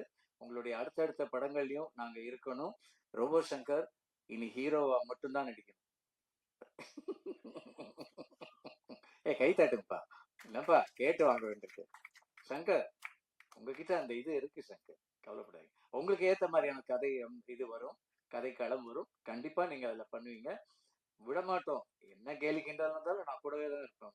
உங்க கூட பண்ணுவேன். இமான் என்னாச்சு, உங்களோட நடிச்சது பெரிய அனுபவம், மறக்கவே முடியாது என்னால. ஐயோ, வாழ்க்கையிலேயே மறக்க முடியாது. அந்த மாதிரி ஒரு அனுபவம் அவருடைய கஞ்சா கருப்போடு. நானும் கஞ்சா கருப்பு திடீர்னு ஒரு நாள் வந்து, பெரியவனே எங்கடா சாப்பிட்டியாடான்னாரு கஞ்சா கருப்பு. இல்லடா சின்னவனே அப்படின்னா. அது கவுண்டமணி செந்தில் மாதிரி பிரம்மாண்டமா ஆயிடுச்சு. அதனாலதான் இன்னைக்கு வந்து சின்னவன் பெரியவன் இருக்கான், சின்னவன் வந்திருக்கான், அப்படிதான் பேசிக்கிறோம் நாங்க. என்னங்க மனுஷன் தானுங்க எல்லாரும். அவ்வளவுதாங்க. அந்த ஆர்டிஸ்ட், அந்த நடிகன், அதெல்லாம் வந்து நம்மளுக்கு கிடைச்ச ஒரு எக்ஸ்ட்ரா விஷயங்கள் தானே தவிர நமக்கு சொந்தமானது ஒண்ணுமே கிடையாது. அந்த பேரு புகழ் எல்லாமே அந்த பேருக்கு மட்டும்தான். அதனால இருக்கிற வரைக்கும் சந்தோஷமா இருப்போம். இந்த படம் வயிறு வலிக்குங்க கண்டிப்பா. அவ்வளோ அவ்வளோ காமெடி இருக்கு. காமெடி மட்டும் இல்லைங்க, இன்னும் ஒரு ஒரு விஷயம் சொல்லணும் கண்டிப்பா. சார் வந்து பாசா சார் வந்து இந்த படத்துல சில சீன்ல வந்து பாத்தீங்கன்னா மெசேஜஸ் இருக்கு. நான் எனக்கு எனக்கு அதை என்ன ஒரு டைலாகாவது சொல்லிட்டோன்னு வருது, நான் சொல்ல மாட்டேன். மெசேஜ் இருக்கு, ஒரு சில சீன்ல எல்லாம் மெசேஜஸ் இருக்கு படத்துல. கண்டிப்பாக அதை வந்து ரொம்ப ரசிச்சு பார்க்கணும். அதே மாதிரி மியூசிக் சார் ரொம்ப ரொம்ப அருமையா மியூசிக் பண்ணிருக்காரு. ரொம்ப அழகா இருக்கு, பாட்டெல்லாம் ரொம்ப நல்லா இருக்கு கேட்கறதுக்கு. மீண்டும் மீண்டும் கேட்கணும்னு இருக்கு. அதே மாதிரி எங்க கேமராமேன் அவர் வந்து நம்மள வந்து அந்த ஷார்ட்ல வந்து சார் இப்படி ரைட்ல வாங்க, லெஃப்ட்ல வாங்க, சென்டர்ல வாங்கன்னு நம்மள ரொம்ப அன்பா ரொம்ப அரவணைச்சு எங்களை எல்லாம் வந்து அவரு கஞ்சா கருப்பு சொன்ன மாதிரி அழகா காமிச்சிருக்காரு. எங்களெல்லாம் ரொம்ப அழகா காமிச்சிருக்காரு. எங்க சாரு காணும். Sir thank you thank you very much sir. எல்லாரும் கண்டிப்பா தியேட்டர்ல போய் பாருங்க அந்த படத்தை. ஓடிடில வருது அது அப்புறம், அதுக்கப்புறம் பார்க்கலாம். வந்ததுக்கு அப்புறம் நீங்க தியேட்டர்ல கண்டிப்பா அந்த படத்தை ஒரு தடவை இல்லைங்க, ஒரு 10 தடவை 20 தடவை பார்ப்பீங்க போய். அதுவும் college boys and school children எல்லாருமே ஃபேமிலியோட போய் பாருங்க. தயவு செஞ்சு தியேட்டர்ல போய் பாருங்க. ஏன்னா ரொம்ப நாளைக்கு அப்புறம் நீங்களா சிரிச்சு என்ஜாய் பண்ணக்கூடிய மாதிரியான ஒரு திரைப்படம் அம்பி. எனக்கு அம்பின்னு சொல்லும்போது எனக்கு உடனே எனக்கு சேது படம் தான் ஞாபகம் வருது எனக்கு. So thank you very much. அதே மாதிரி என்ன இந்த மாதிரி பேனர்ல எல்லாம் போட்டு என் போட்டோ எல்லாம் போஸ்டர் எல்லாம் போட்டதுல ரொம்ப சந்தோஷம். ஏன்னா எத்தனையோ படம் நடிச்சிருக்கேன், எந்த படத்துக்கும் என்னோட போட்டோ எல்லாம் வந்ததே கிடையாது போஸ்டர்ல எல்லாம் ஒரு நாள் கூட. சார் அதுக்கு நான் ரொம்ப ரொம்ப ரொம்ப நன்றி சொல்றதுக்கு கடமைப்பட்டிருக்கேன். Thank you so much, thank you so much. என்ன நானும் போஸ்டர்ல பார்க்கும்போது ஓ நானும் இதுல நடிச்சிருக்கேன்ல அப்படின்னு எனக்கு அப்பதான் ஃபீல் வருது. எல்லா படத்தையும் தியேட்டர்ல போய் பார்ப்பேன். நான் நடிச்ச படங்கள்லாம் நிறைய, ஒரு 40 படம் நடிச்சிருக்கேன், 96 சீரியல் நடிச்சிருக்கேன், மியூசிக்கல் ஷோ நிறைய பண்ணியிருக்கேன். ராகம் சங்கீதம் ஃபர்ஸ்ட் ஆரம்பிச்சது ரியாலிட்டி ஷோ, அதுக்கப்புறம் வந்த ஷோஸ் தான் எல்லாமே. அது மூலியமா வந்தது அந்த பேரெல்லாம் எனக்கு. ஸோ என்னுடைய ஜேர்னி கிட்டத்தட்ட 42 வருஷமா இந்த ஃபீல்ட்ல போயிட்டு இருக்கு. ஸோ அது எனக்கு ரொம்ப பெருமை. இன்னும் நிறைய பாசஸ் சார், நிறைய திரைப்படங்கள் பண்ணணும், நிறைய நாங்கள்லாம் கூட இருக்கணும். Sir thank you very much once again இந்த ஒரு பெரிய ஆப்பர்ச்சுனிட்டி கொடுத்ததுக்கு. சங்கர் 2025ல டைலாக் சொன்ன மாதிரி வந்துட்டீங்கல்ல, சும்மா அசத்த போறீங்க பாருங்க, கலக்க போகுது மாதிரி அசத்த போறீங்க. இன்னும் நிறைய ஸ்டார்ஸ் எல்லாம் இருக்காங்க. ஐ திங்க் அவங்களாம் ஏதோ வெளிநாட்டுல இருக்காங்கன்னு நினைக்கிற, வெளியூர் போயிருக்காங்க, அதான் வர முடியல. படத்தை பாருங்க கண்டிப்பா. மீண்டும் மீடியா பீப்புள், பிரஸ் பீப்புள் எல்லாருக்கும் என்னுடைய மனமார்ந்த நன்றி. Thank you very much. அதே மாதிரி எங்க அசிஸ்டன்ட் டைரக்டர்ஸ், எஸ்பெஷலி சதீஷ், நான் மென்ஷன் பண்ணியே ஆகணும். Excellent person. எல்லாரையும் டேக் கேர் பண்ணி எல்லாரும் அங்க சதீஷ் சதீஷ் சதீஷ் சதீஷ் எக்கோ மாதிரி கேட்டுட்டே இருக்கு. எல்லாத்துக்கும் சதீஷை தான் கூப்பிடுவாங்க எல்லாரும். So thank you very much Sathish. மொட்டை தேங்க்யூ. சிரிக்காது, ஏந்திரு, உன்னை காட்டு யாருன்னு ஏந்திரு, ஏந்திரு. அவர் தாங்க எங்க அசிஸ்டன்ட், எங்க எல்லாம் அவர் தாங்க. அவர் கைத்தட்டல் கொடுங்களேன் ப்ளீஸ் அவருக்கு. Thank you Sathish, thank you so much. மற்ற ஆர்டிஸ்ட்லாம் கூட வந்திருக்காங்க, இங்கே உட்காந்துருக்காங்க. Thank you very much. உங்க எல்லாம் சந்திச்சது ரொம்ப சந்தோஷம். Thanks lot for this good opportunity. Thank you very much. மோகன் வைத்தியா சார் பேசும்போது சொன்னாங்க, நான் ரொம்ப ஒரு தனிமையான ஒரு ஆள். இந்த படத்தோட டீம் வந்து என்னோட வீட்ல உட்காந்து டிஸ்கஸ் பண்ணும்போது எனக்கு அவ்வளோ ஆறுதலா இருந்தது, ரொம்ப சந்தோஷமா இருந்தது, நண்பர்கள் கிடைச்ச மாதிரி, உறவினர்கள் கிடைச்ச மாதிரி இருந்துச்சு அப்படின்னு சொன்னாங்க. நான் நினைக்கிறேன் அதுதான் இந்த கலை, இந்த ஆர்ட்டோட பவர் அப்படின்னு நினைக்கிறேன். 42 வருஷமா உங்களுக்கு இந்த கலை வந்து பத்திரமா பாத்துட்டு இருக்கு. இன்னும் பல வருஷங்கள் நீங்க வந்து ரொம்ப பிஸியாவே நல்ல நல்ல படங்கள் நடிக்கணும். நீங்க எப்பவுமே ரொம்ப தனிமையை உணராம நீங்க எப்போ சந்தோஷமா இருக்கணும் அப்படின்னு பர்சனலா எனக்கு விஷ் பண்ணணும் அப்படின்னு தோணுச்சு சார். சோ அடுத்தபடியாக இந்த படத்துல ஒரு முக்கியமான கேரக்டர்ல நடிச்சிருக்கக்கூடிய மிமிக்ரி பாஸ்கர் அவர்களை ஒரு சில வார்த்தைகள் பேச மேடைக்கு அழைக்கிறேன்.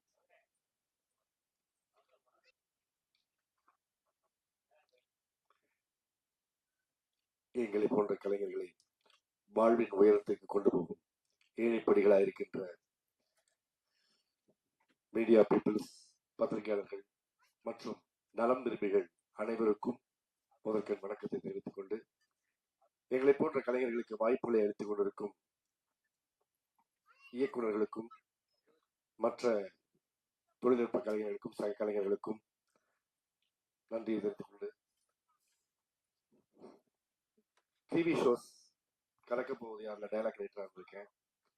அப்புறம் இமான் சொல்லுங்க அந்த நிகழ்ச்சியில் ஒரு 1.5 வருஷம் கேட்கக்கூடிய கேள்விகள், அதுக்கான பதில் நானும் அண்ணாச்சியை சேர்ந்து ரெடி பண்ணி அங்கேயே ஒர்க் பண்ணியிருக்கோம்.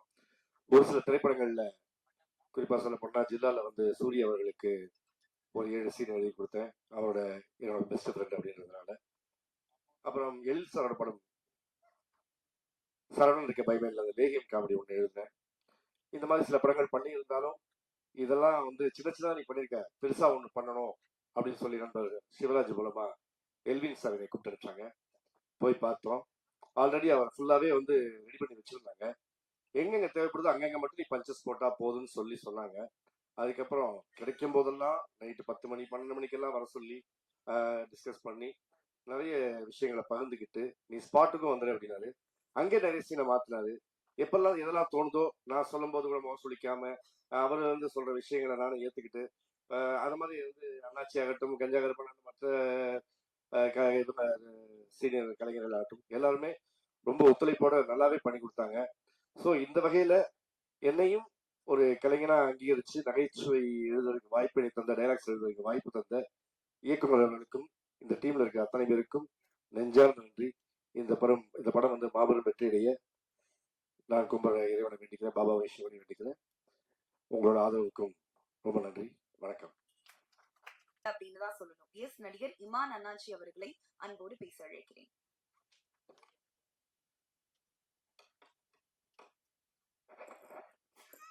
எல்லாருக்கும் வணக்கம். எல்லாரும் எப்படி இருக்கீங்க? சந்தோஷமா இருக்கீங்களா? சும்மா இருக்கீங்களா? மணி 12 ஆயிடுச்சு அப்படின்னு எல்லாருக்கும் ஒரு கொண்டாட்டம் வரத்தான் செய்யுது. என்ன வருதா இல்லையா? சிலருக்கு திண்டாட்டமா இருக்கு, எப்படா அப்படிப்பீங்க, சீக்கிரமா அனுப்புறீங்கன்னா. அடுத்து ரோபோ சங்கர் வேற வெளியூருக்கு போக வேண்டியிருக்கு, அதனால இங்கே ஃப்ளைட் வெயிட்டிங், அதனால ரத்துல சுருக்கமா ஃப்ளைட்டே வெயிட்டிங் அங்கே நிற்குது, நிறுத்தி வச்சிருக்கோம் நாங்கள். ஆமாம், இந்த கண்டென்ட் கிடைச்சுட்டா நம்ம அம்பி திரைப்படம். நான் என்ன பேசணும் அப்படின்னு நினைச்ச எல்லாத்தையுமே எல்லாருமே பேசிட்டாங்க. மீண்டும் வந்து இந்த படத்தை பத்தி நம்ம ஒரு சில வார்த்தைகள் மட்டும் சொல்லி விடைபெறலான்னு இருக்கேன். எல்லாரும் சொன்ன மாதிரி இல்லை, அதாவது என்கிட்ட வந்து எல்வின் சார் வந்து என் வீட்டில் வந்து கதை சொல்றதுக்காக வந்திருந்தாங்க. கதையில நானே ஒரு படம் பண்ண போறேன், சரி கதை எப்படின்னு இந்த மாதிரி சரிண்ணே, ஹீரோ யாருண்ணே? ஹீரோ வந்து ரோபோ சங்கர் பண்றாரு. எனக்கு ஷாக்கு, ரோபோ சங்கர் ஹீரோ பண்றாரா? இன்னும் எல்லாருமே ஹீரோவா பண்றாங்கனால இவரும் ஹீரோவுக்கு ஆசை வந்தா, அதனால அவர் ஹீரோ பண்ண போறாரு. அவருக்கு ஒரு உடம்புக்கு வேற சரியில்லைங்க, எப்படிங்க அவர் ஹீரோ நடிப்பாரு அப்படின்னு நான் கேட்டேன் சார்கிட்ட. இல்லைண்ணே, நான் வந்து முதல்ல ரோபோ சங்கர் தான் அந்த விவரத்தெல்லாம் சொல்லி இது எப்படி உங்களுடைய உடல்நலம் அதுக்கு ஒத்துக்குமா அப்படிலாம் கேட்டேன். இல்லைண்ணே நம்ம கண்டிப்பா பண்ணிக்கிடுவோம் அப்படின்னு அவருடைய கான்பிடென்ட்டா அவர் சொன்னதை வச்சுதான் நான் அந்த படத்தை ஆரம்பிக்கிறேன் அப்படின்னு சொல்லி சொன்னாங்க. இருந்தாலும் எனக்கு ஒரு சின்ன டவுட், என்னன்னா பத்திரிகை வாயிலாக கேள்விப்படுற தகவல்கள் அதெல்லாம் நம்ம எல்லாருமே ஒரு ஷாக்ல தான் இருந்திருப்போம். நிறைய பேர் சொன்னாங்க ரோபோ சங்கரா அவ்வளவுதான், ரோபோ சங்கருடைய லைஃபே முடிஞ்சிட்டு அப்படிலாம் சொன்னாங்கல்ல. ஆனா நான் எல்லார்ட்டையும் என்ன சொன்னேன் அப்படின்னா, அவரெல்லாம் அவ்வளவு சீக்கிரம் முடிகிறாரு கிடையாது, ஃபீனிக்ஸ் பறவை மாதிரி அவர் வந்து அப்படி பழையபடி வருவார் அப்படின்னு கடவுள்கிட்ட இப்பவும் நான் வேண்டிக்கிட்டேன். அதே அந்த கடவுள் இன்னைக்கு ஒரு ஆரோக்கியமான ஒரு ரோபோ சங்கரை நம்ம முன்னாடி உட்கார வச்சுக்காரு அப்படின்னா அந்த கடவுளுக்கு நன்றி சொல்லணும். ஷூட்டிங் ஆரம்பிச்சது அதே எல்வின் சார் கூட நான் முதல் படம் பண்றோம். எல்லாம் நாங்க டீமே ஒரு ஜாலியான டீமா அங்க போன பிறகுதான் எனக்கே தெரிஞ்சது, ஓ நம்ம டீம்ல இவ்வளவு இருக்காங்களா அப்படின்னு.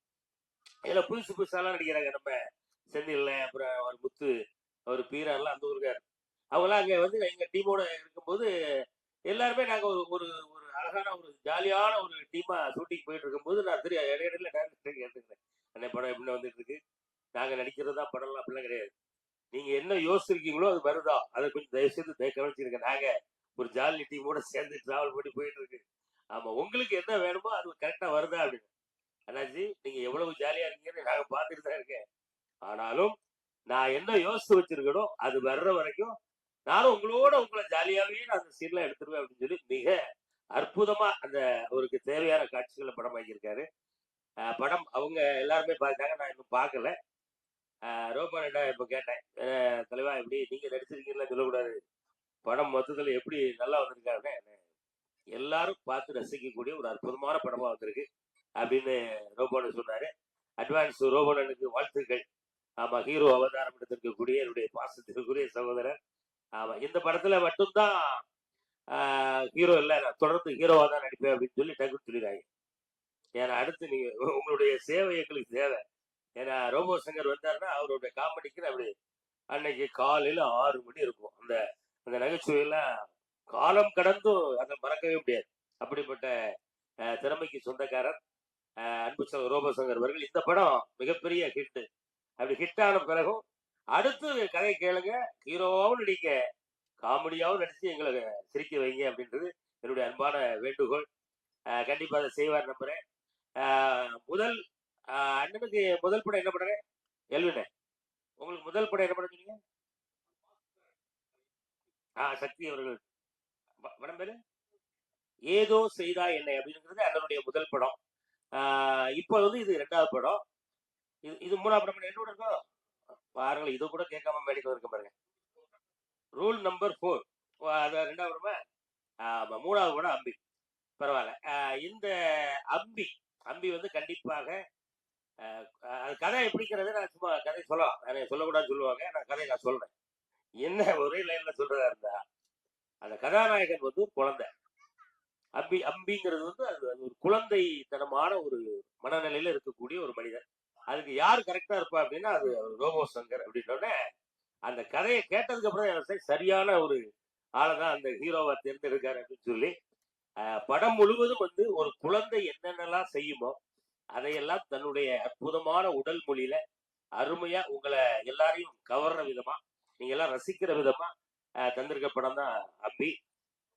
இதுல நம்ம சொல்ற விஷயங்கள் நிறைய பேசலாம், இதெல்லாம் நம்ம ஆடியோ லாஞ்சில பேசலாம்னு நினைக்கிறேன். நம்ம ராஜேந்திரன், கோவை பாபு அவர்கள், நம்ம சினிமா கண்டுபிடிக்கப்பட்ட காலத்துல இருந்தே என்ன எல்லாருக்குமே உங்களுக்கு எல்லாருக்கும் தெரியும் நினைக்கிறேன். சினிமா கண்டுபிடிச்சது யாருன்னா சினிமாவை நீங்க சார்லஸ் ரெனால்டு தானே, கூடவே பேரை எழுதிடுங்க, மோகன் வைத்தியா, சார்லஸ் ரெனால்டு, 2 பேரும் சேர்ந்து தான் கண்டுபிடிச்சாங்கன்னு சொல்லுங்க.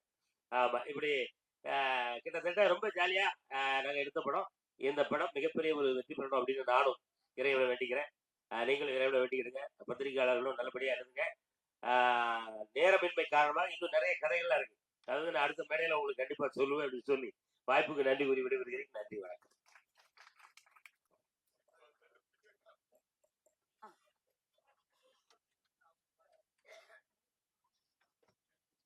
Thank you sir. அடுத்தபடியாக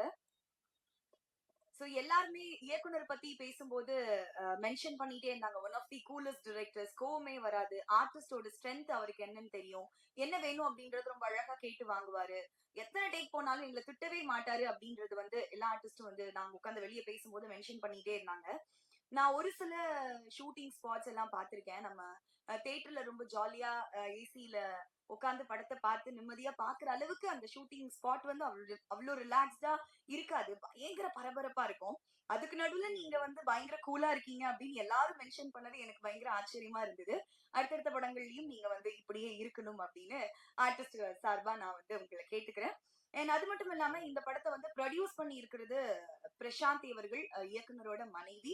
உங்களுக்கு உங்க குடும்பத்துக்கு இந்த படம் வந்து லாபகரமான படமா இருக்கணும், நீங்க போட்ட பணத்தை இந்த படம் மூலமா எடுத்துடணும் அப்படின்ற ஒரு வாழ்த்துக்களையும் வந்து நான் தெரிவிச்சுக்கிறேன்.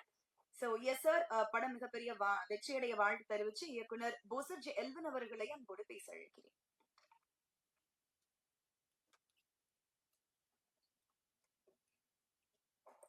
எல்லாருக்கும் வணக்கம். பத்திரிகையாளர்கள், ஊடகவியலாளர்கள் அனைவருக்கும் தயாரிப்பாளர் ஆகணுன்றது இருந்தது. அது நான் ஃப்ரம் திருச்சி. நான் எம்எஸ்சி பயோகெமிஸ்ட்ரி முடிச்சுட்டு ஒரு கம்பெனியில் கியூசியாக ஒர்க் பண்ணிட்டு இருந்தேன், குவாலிட்டி கண்ட்ரோலராக. எழுத்து தான் என்னுடைய பேஷன், எழுதணுன்றது தான் ஆர்வம். 2002 என் வேலையை ரிசைன் பண்ணிட்டு மீடியாவுக்குள்ளே வந்தேன். தொட்டி ஜெயான்னு ஒரு படம், முகவரி துரை அவர்கள் தான் எனக்கு ஃபஸ்ட்டு வாய்ப்பளித்தார், அவருக்கு நன்றி. அடுத்து சுப்பிரமணியம் சிவா அவர்களுக்கும் நன்றி. நான் பணியாற்றிய இயக்குனர்கள் கலைப்புலி எஸ் தானு சார் அவர்களுக்கு நன்றி. அவர் ஆஃபீஸ்லேயே தான் இருப்பேன், அங்கே தான் நான் சினிமாவை கற்றுக்கிட்டேன். ப்ரொடக்ஷன் பண்ணணுங்கிற ஆர்வம் எனக்கு அங்கே தான் வந்தது. அப்புறம் என்னுடைய மனைவி கல்யாணம் ஆனதுலேருந்து எனக்கு என்னுடைய நல்லா எழுதுறேன்னு அந்த ஒரு என்கரேஜ் தான். குடும்பத்தினர் அனைவருக்கும் நான் இந்த நேரத்தில் நான் நன்றி சொல்லணும். இந்த படத்தை பற்றி சொல்லணும்னா, இது நான் ஃபஸ்ட்டு ரோபோவை போய் மீட் பண்ணும்போது நான் ரோபோ மூலிமா, ரோபோவோட ஃப்ரெண்டு ஒரு ஹீரோ, அவருக்கு தான் சொல்லலான்னு நான் ரோபோவை மீட் பண்ணேன். ஆனால் மீட் பண்ணும்போது ரோபோ ரொம்ப ஸ்லிம்மாக பார்க்கறதுக்கு நான் வித்தியாசமாக எனக்கு ரொம்ப பிடிச்சிருந்தது. அன்னைக்கே டிசைட் பண்ணிட்டேன், அது ரோபோவே நடிக்க வச்சிடலான்னு. அடுத்த நாள் போய் ரோபோட்ட சொன்னேன், ரோபோ நீங்களே இந்த படம் ஹீரோவாக பண்ணியிருக்காங்க. முந்தின நாள் ஒரு ஆடியோ லான்ச்சுக்கு அவர் வராரு. அந்த ஆடியோ லான்ச்சில் director R V Udhayakumar sir Robo கிட்ட, ரோபோ எப்போ ஹீரோவா நடிக்க போறீங்க அப்படின்னு கேட்குறாரு. நெக்ஸ்ட் டே நான் போய் ஜி நீங்களே ஹீரோவா நடிச்சிருங்கன்னு சொல்றேன். அவருக்கு பயங்கர ஷாக்கு. ஜி நேற்று தான் ஆர்வி உதயகுமார் சார் சொன்னாரு எப்போ ஹீரோவாக போறீங்கன்னு, நீங்க வந்து இன்னைக்கு சொல்றீங்களேன்னு. அப்ப இருந்தே ரெண்டு பேரும் அடுத்து என்ன மாதிரி இந்த படத்தை கொண்டு போகலாம், என்ன மாதிரி ஆர்டிஸ்ட் உள்ளுக்குள்ள வைக்கலாம் அப்படின்லாம் பேசி இவ்வளவு பேர் ரொம்ப ஈஸியா இருந்தது. அப்போ ஆர்டிஸ்ட் தான் அவ்வளோ பேர் இருந்தாங்களே அப்படின்னு யோசிச்சா பார்க்கறதுக்கு தான் அப்படி இருந்தது. ஆனால் செட்டில் அப்படி இல்லவே இல்லை. ரொம்ப ரொம்ப கோஆப்ரேட்டிவ், அதை நான் இங்கே சொல்லியே ஆகணும். ஒரு சின்ன ஒரு எனக்கு ஒரு நான் டென்ஷனே இல்லைன்னு சொல்கிறாங்க. ப்ரொடக்ஷனும் பார்த்து டைரக்ஷனும் பார்க்கறது கண்டிப்பாக டென்ஷன் தான். ஆனால் இவ்வளோ ஆர்டிஸ்ட் இருந்தும் எனக்கு டென்ஷன் ஆகலை. குறிப்பாக நான் ரமேஷ் கண்ணா சாரை இங்கே நான் சொல்லியே ஆகணும்.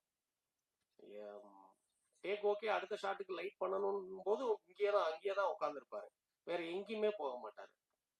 நமோ நாராயணா சாரும் ரொம்ப கோஆப்ரேட்டிவ். இங்கே அவங்க ரெண்டு பேரும் வரல, நான் அவங்கள பற்றி நான் சொல்லி ஆகணும். அதே மாதிரி டெக்னீஷியன்ஸ், கேமராமேன்லேருந்து மியூசிக் டைரக்டர்லேருந்து லிரிக் ரைட்டர், அவர் தான் நான் ராசா இந்த படத்துடைய இணை தயாரிப்பாளர்.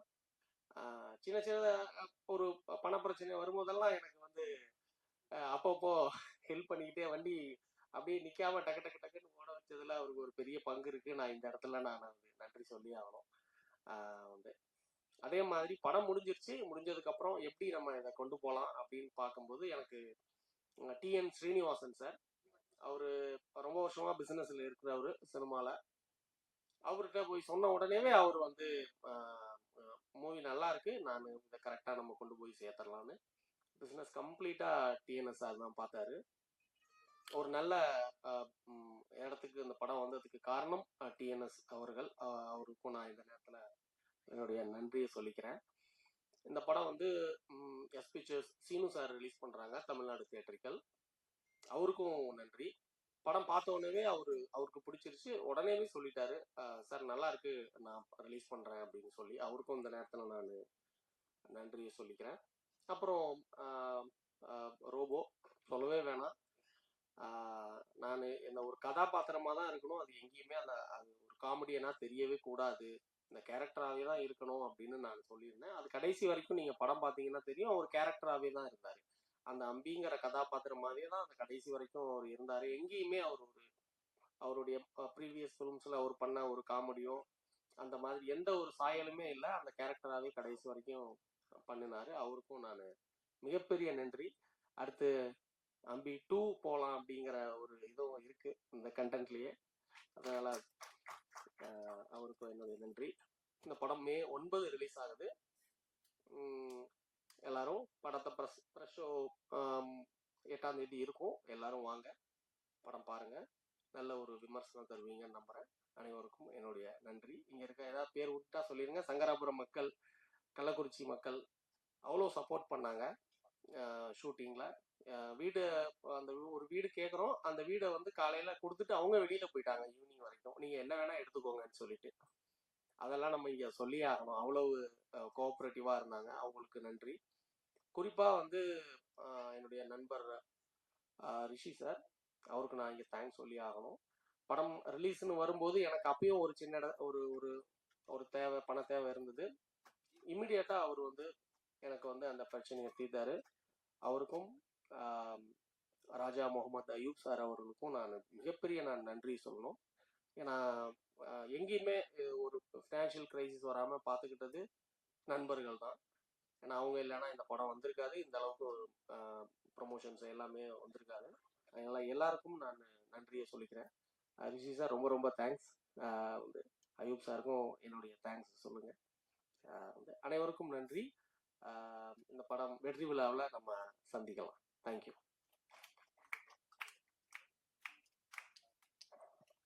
Thank you sir. நான் சொன்ன மாதிரி ஒரு படம் உருவாகும் போது அந்த செட்ல இயக்குனருக்கு தான் முழு ஸ்ட்ரெஸ்ஸும் இருக்கும். அவருக்கு தான் அந்த நாளோட பணத்தை விரயம் பண்ணிடக்கூடாது, சரியா எடுத்துடணும் அப்படின்னு எல்லா டென்ஷனும் அந்த ஒரு மனுஷனுக்கு ஜாஸ்தியா இருக்கும் இயக்குனருக்கு. ஆனா ஒரு பக்கம் இயக்குனர் வந்து பயங்கர கூல் பர்சன். நாங்க வந்து எத்தனை டேக் போனாலும் ஒன்னும் சொல்ல மாட்டாருன்னு. ஆர்டிஸ்ட் ஒரு பக்கம், இயக்குனர் வந்து அவங்க எல்லாரும் பயங்கர கோஆபரேட்டிவ். எவ்வளவு ஆர்டிஸ்ட் இருக்காங்க, பட் பயங்கரமா ஒர்க் பண்ணி கொடுத்தாங்கன்னு டிரெக்டர் ஒரு பக்கம் சொல்லும்போது அவங்களுக்குள்ள இருக்கக்கூடிய பாண்ட் வந்து நல்லா புரிஞ்சுக்க முடியுது. Thank you sir.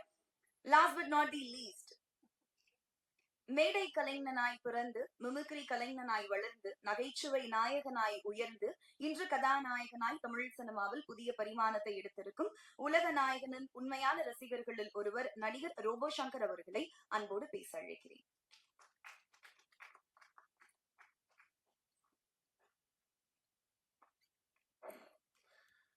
அனைவருக்கும் இனிய காலை வணக்கம். மதிய வணக்கம் ஆயிடுச்சு இப்போ. ஏன்னா ஒரு 5 நாள் டே நைட் ஷூட்டு. இப்போ கூட சாங் ஷூட் முடிச்சுட்டு அப்படியே வர்றேன். திரும்ப கோயம்புத்தூர் போகிறேன். அதனால் எப்படின்னா ஒரு 3 வருஷமா ஒரு வண்டி வந்து ஒரு அப்படியே அடப்பட்டு கிடந்து அதை எஃப்சி பண்ணி அதை சர்வீஸ் பண்ணி அதுக்கப்புறம் டேக் ஓவர் ஆனால் எப்படி இருக்குமோ அந்த மாதிரி தான் இந்த நிகழ்வு. ஸோ ஒரு 2 வருஷம் ரொம்ப சிக்காக இருந்து ஜாயின்டிஸில் படுத்திருந்து அதுக்கப்புறம் எனக்கு ஒரு பெரிய ஒரு லைஃப் கொடுத்ததுன்னா என்னுடைய அன்பு இயக்குனர், நான் செல்லம்மா வாத்தியார்னு கூப்பிடுவேன். இதற்கு தானே ஆசைப்பட்ட பாலகுமாரா, இந்த மாதிரி நிறைய ரௌத்திரம் நிறைய வெற்றி படங்களை கொடுத்த கோகுல் சார், சிங்கப்பூர் சலூனில் எனக்கு ஒரு பெரிய என்ட்ரி கொடுத்தாரு. அதுக்கு பிறகு நிறைய மேடைகளில் ஒரு நகைச்சுவை நாயகனாக ஓரமாக இருந்த என்ன சென்ட்ரு ஃபிகர் ஆக்கிய இயக்குனருக்கு மனமார்ந்த நன்றி. ஏன்னா அவர் வந்து கதை சொல்லும்போது முதல்ல அவர் என்கிட்ட கதை சொல்லும்போது நாங்கள் 2 பேரும் டிஸ்கஸ் பண்ணிக்கிட்டது எந்த ஹீரோவை போடலாம் அப்படின்னு தான் என்கிட்ட வந்து கேட்டார். ஆர்யா, ஜீவா, யார்கிட்ட போய் கதை சொல்லலாம் ஜி, சொல்லுங்க ஜி அப்படின்னு. ஆனால் அதே கதையை என்கிட்டையும் சொல்லி என்ன ஹீரோவாக்கு வரணும் அப்போ எனக்கு தெரியாது. அதுக்கப்புறம் ஒரு பெரிய ஒரு பரிணாமத்தை கொடுத்தது வந்து இயக்குனருக்கு மனமார்ந்த நன்றி. தயாரிப்பாளர் சகோதரி பிரசாந்தினி அவங்களுடைய மனைவி, அவங்களுக்கு ரொம்ப ரொம்ப நன்றி. அதே மாதிரி என் கூட பயணித்து இந்த படத்துக்கு உறுதுணையாக இருந்த என்னை அவ்வளோ அழகாக பார்த்துக்கிட்ட மேடையில் இருக்கக்கூடிய ஒட்டுமொத்த கலைஞர்களுக்கும் மனமார்ந்த நன்றி. அண்ட் மீடியா பீப்புள், நீங்கள் இல்லைன்னா வந்து எதுவுமே சாத்தியம் கிடையாது. ஏன்னா நிறைய விஷயங்கள் உங்கள் முன்னாடி நான் இங்கே வந்து பெர்ஃபார்ம் பண்ணியிருக்கேன், பேசியிருக்கேன். பட் இன்னைக்கு அதை தாண்டி கிட்டத்தட்ட நானும் சினிமாவுக்கு வந்து 2002 2001 கிட்டத்தட்ட 25 வருட காலத்துக்கு பிறகு ஒரு மேடை கலைஞனாக இருந்து நகைச்சுவை கலைஞன், mimicry artist, dancer, anchor, performer இப்படிலாம் தாண்டி இந்த படத்தில் வந்து கதையின் நாயகன். அவ்வளோதான், ஹீரோலாம் கிடையாது. கதையின் நான் எப்பயுமே அடிக்கடி சொல்கிறது தான், நம்ம வண்டி எப்பயுமே டெல்லி கணேஷ், ஒரு VK ராமசாமி, ஒரு வெண்ணிநடைமூர்த்தி, இதை தான் என்னுடைய மைண்ட் தாட்டு. அதுதான், இந்த வண்டி தான் வந்து 85 வரை ஓடும். 85 வயசு வரை அது வாட்டுக்கு போய்கிட்டே இருக்கும், பிரச்சனையே கிடையாது. ஹீரோன்னு போயிட்டு போங்க சொன்ன மாதிரி அடுத்து நான் ஹீரோவாக தான் பண்ணுவேன், தலைகீழாகத்தான் குதிப்பேன் அப்படின்னா அது இந்த படத்துக்கு கதையின் நாயகன். அதனால ரொம்ப ரொம்ப சந்தோஷம். ரெண்டாவது, நான் அப்ப இருந்த கண்டிஷன்ல என்னால ஒரு 10 நிமிஷம் வெயில் நிற்க முடியாது, கேர் ஆயிடுவேன். எனக்கு டயத்துக்கு அந்த மருந்து கொடுக்கணும், நாட்டு மருந்து கஷாயம். இப்போ வரையும் அந்த மருந்து எடுத்துக்கிட்டு தான் இருக்கேன். எனக்கு கிட்டத்தட்ட ஒரு 3 வருஷம் எடுத்துக்கணும் அப்படின்னு சொன்னாங்க. இப்போ வரையும் பத்திய சாப்பாடு தான். வீட்டில் இருந்து ஷூட்டிங் போனால் கூட, ப்ரோக்ராம் போனால் கூட வீட்டில் இருந்து அந்த பழைய கஞ்சி வெங்காயம் இதுதான் என்னுடைய சாப்பாடு. ஸோ அதை வந்து கேர் பண்ணிக்கணும் அப்படின்றப்ப ரொம்ப ரொம்ப கஷ்டம். அதை தாண்டி பொதுவாக எல்லாத்துக்கும் வந்து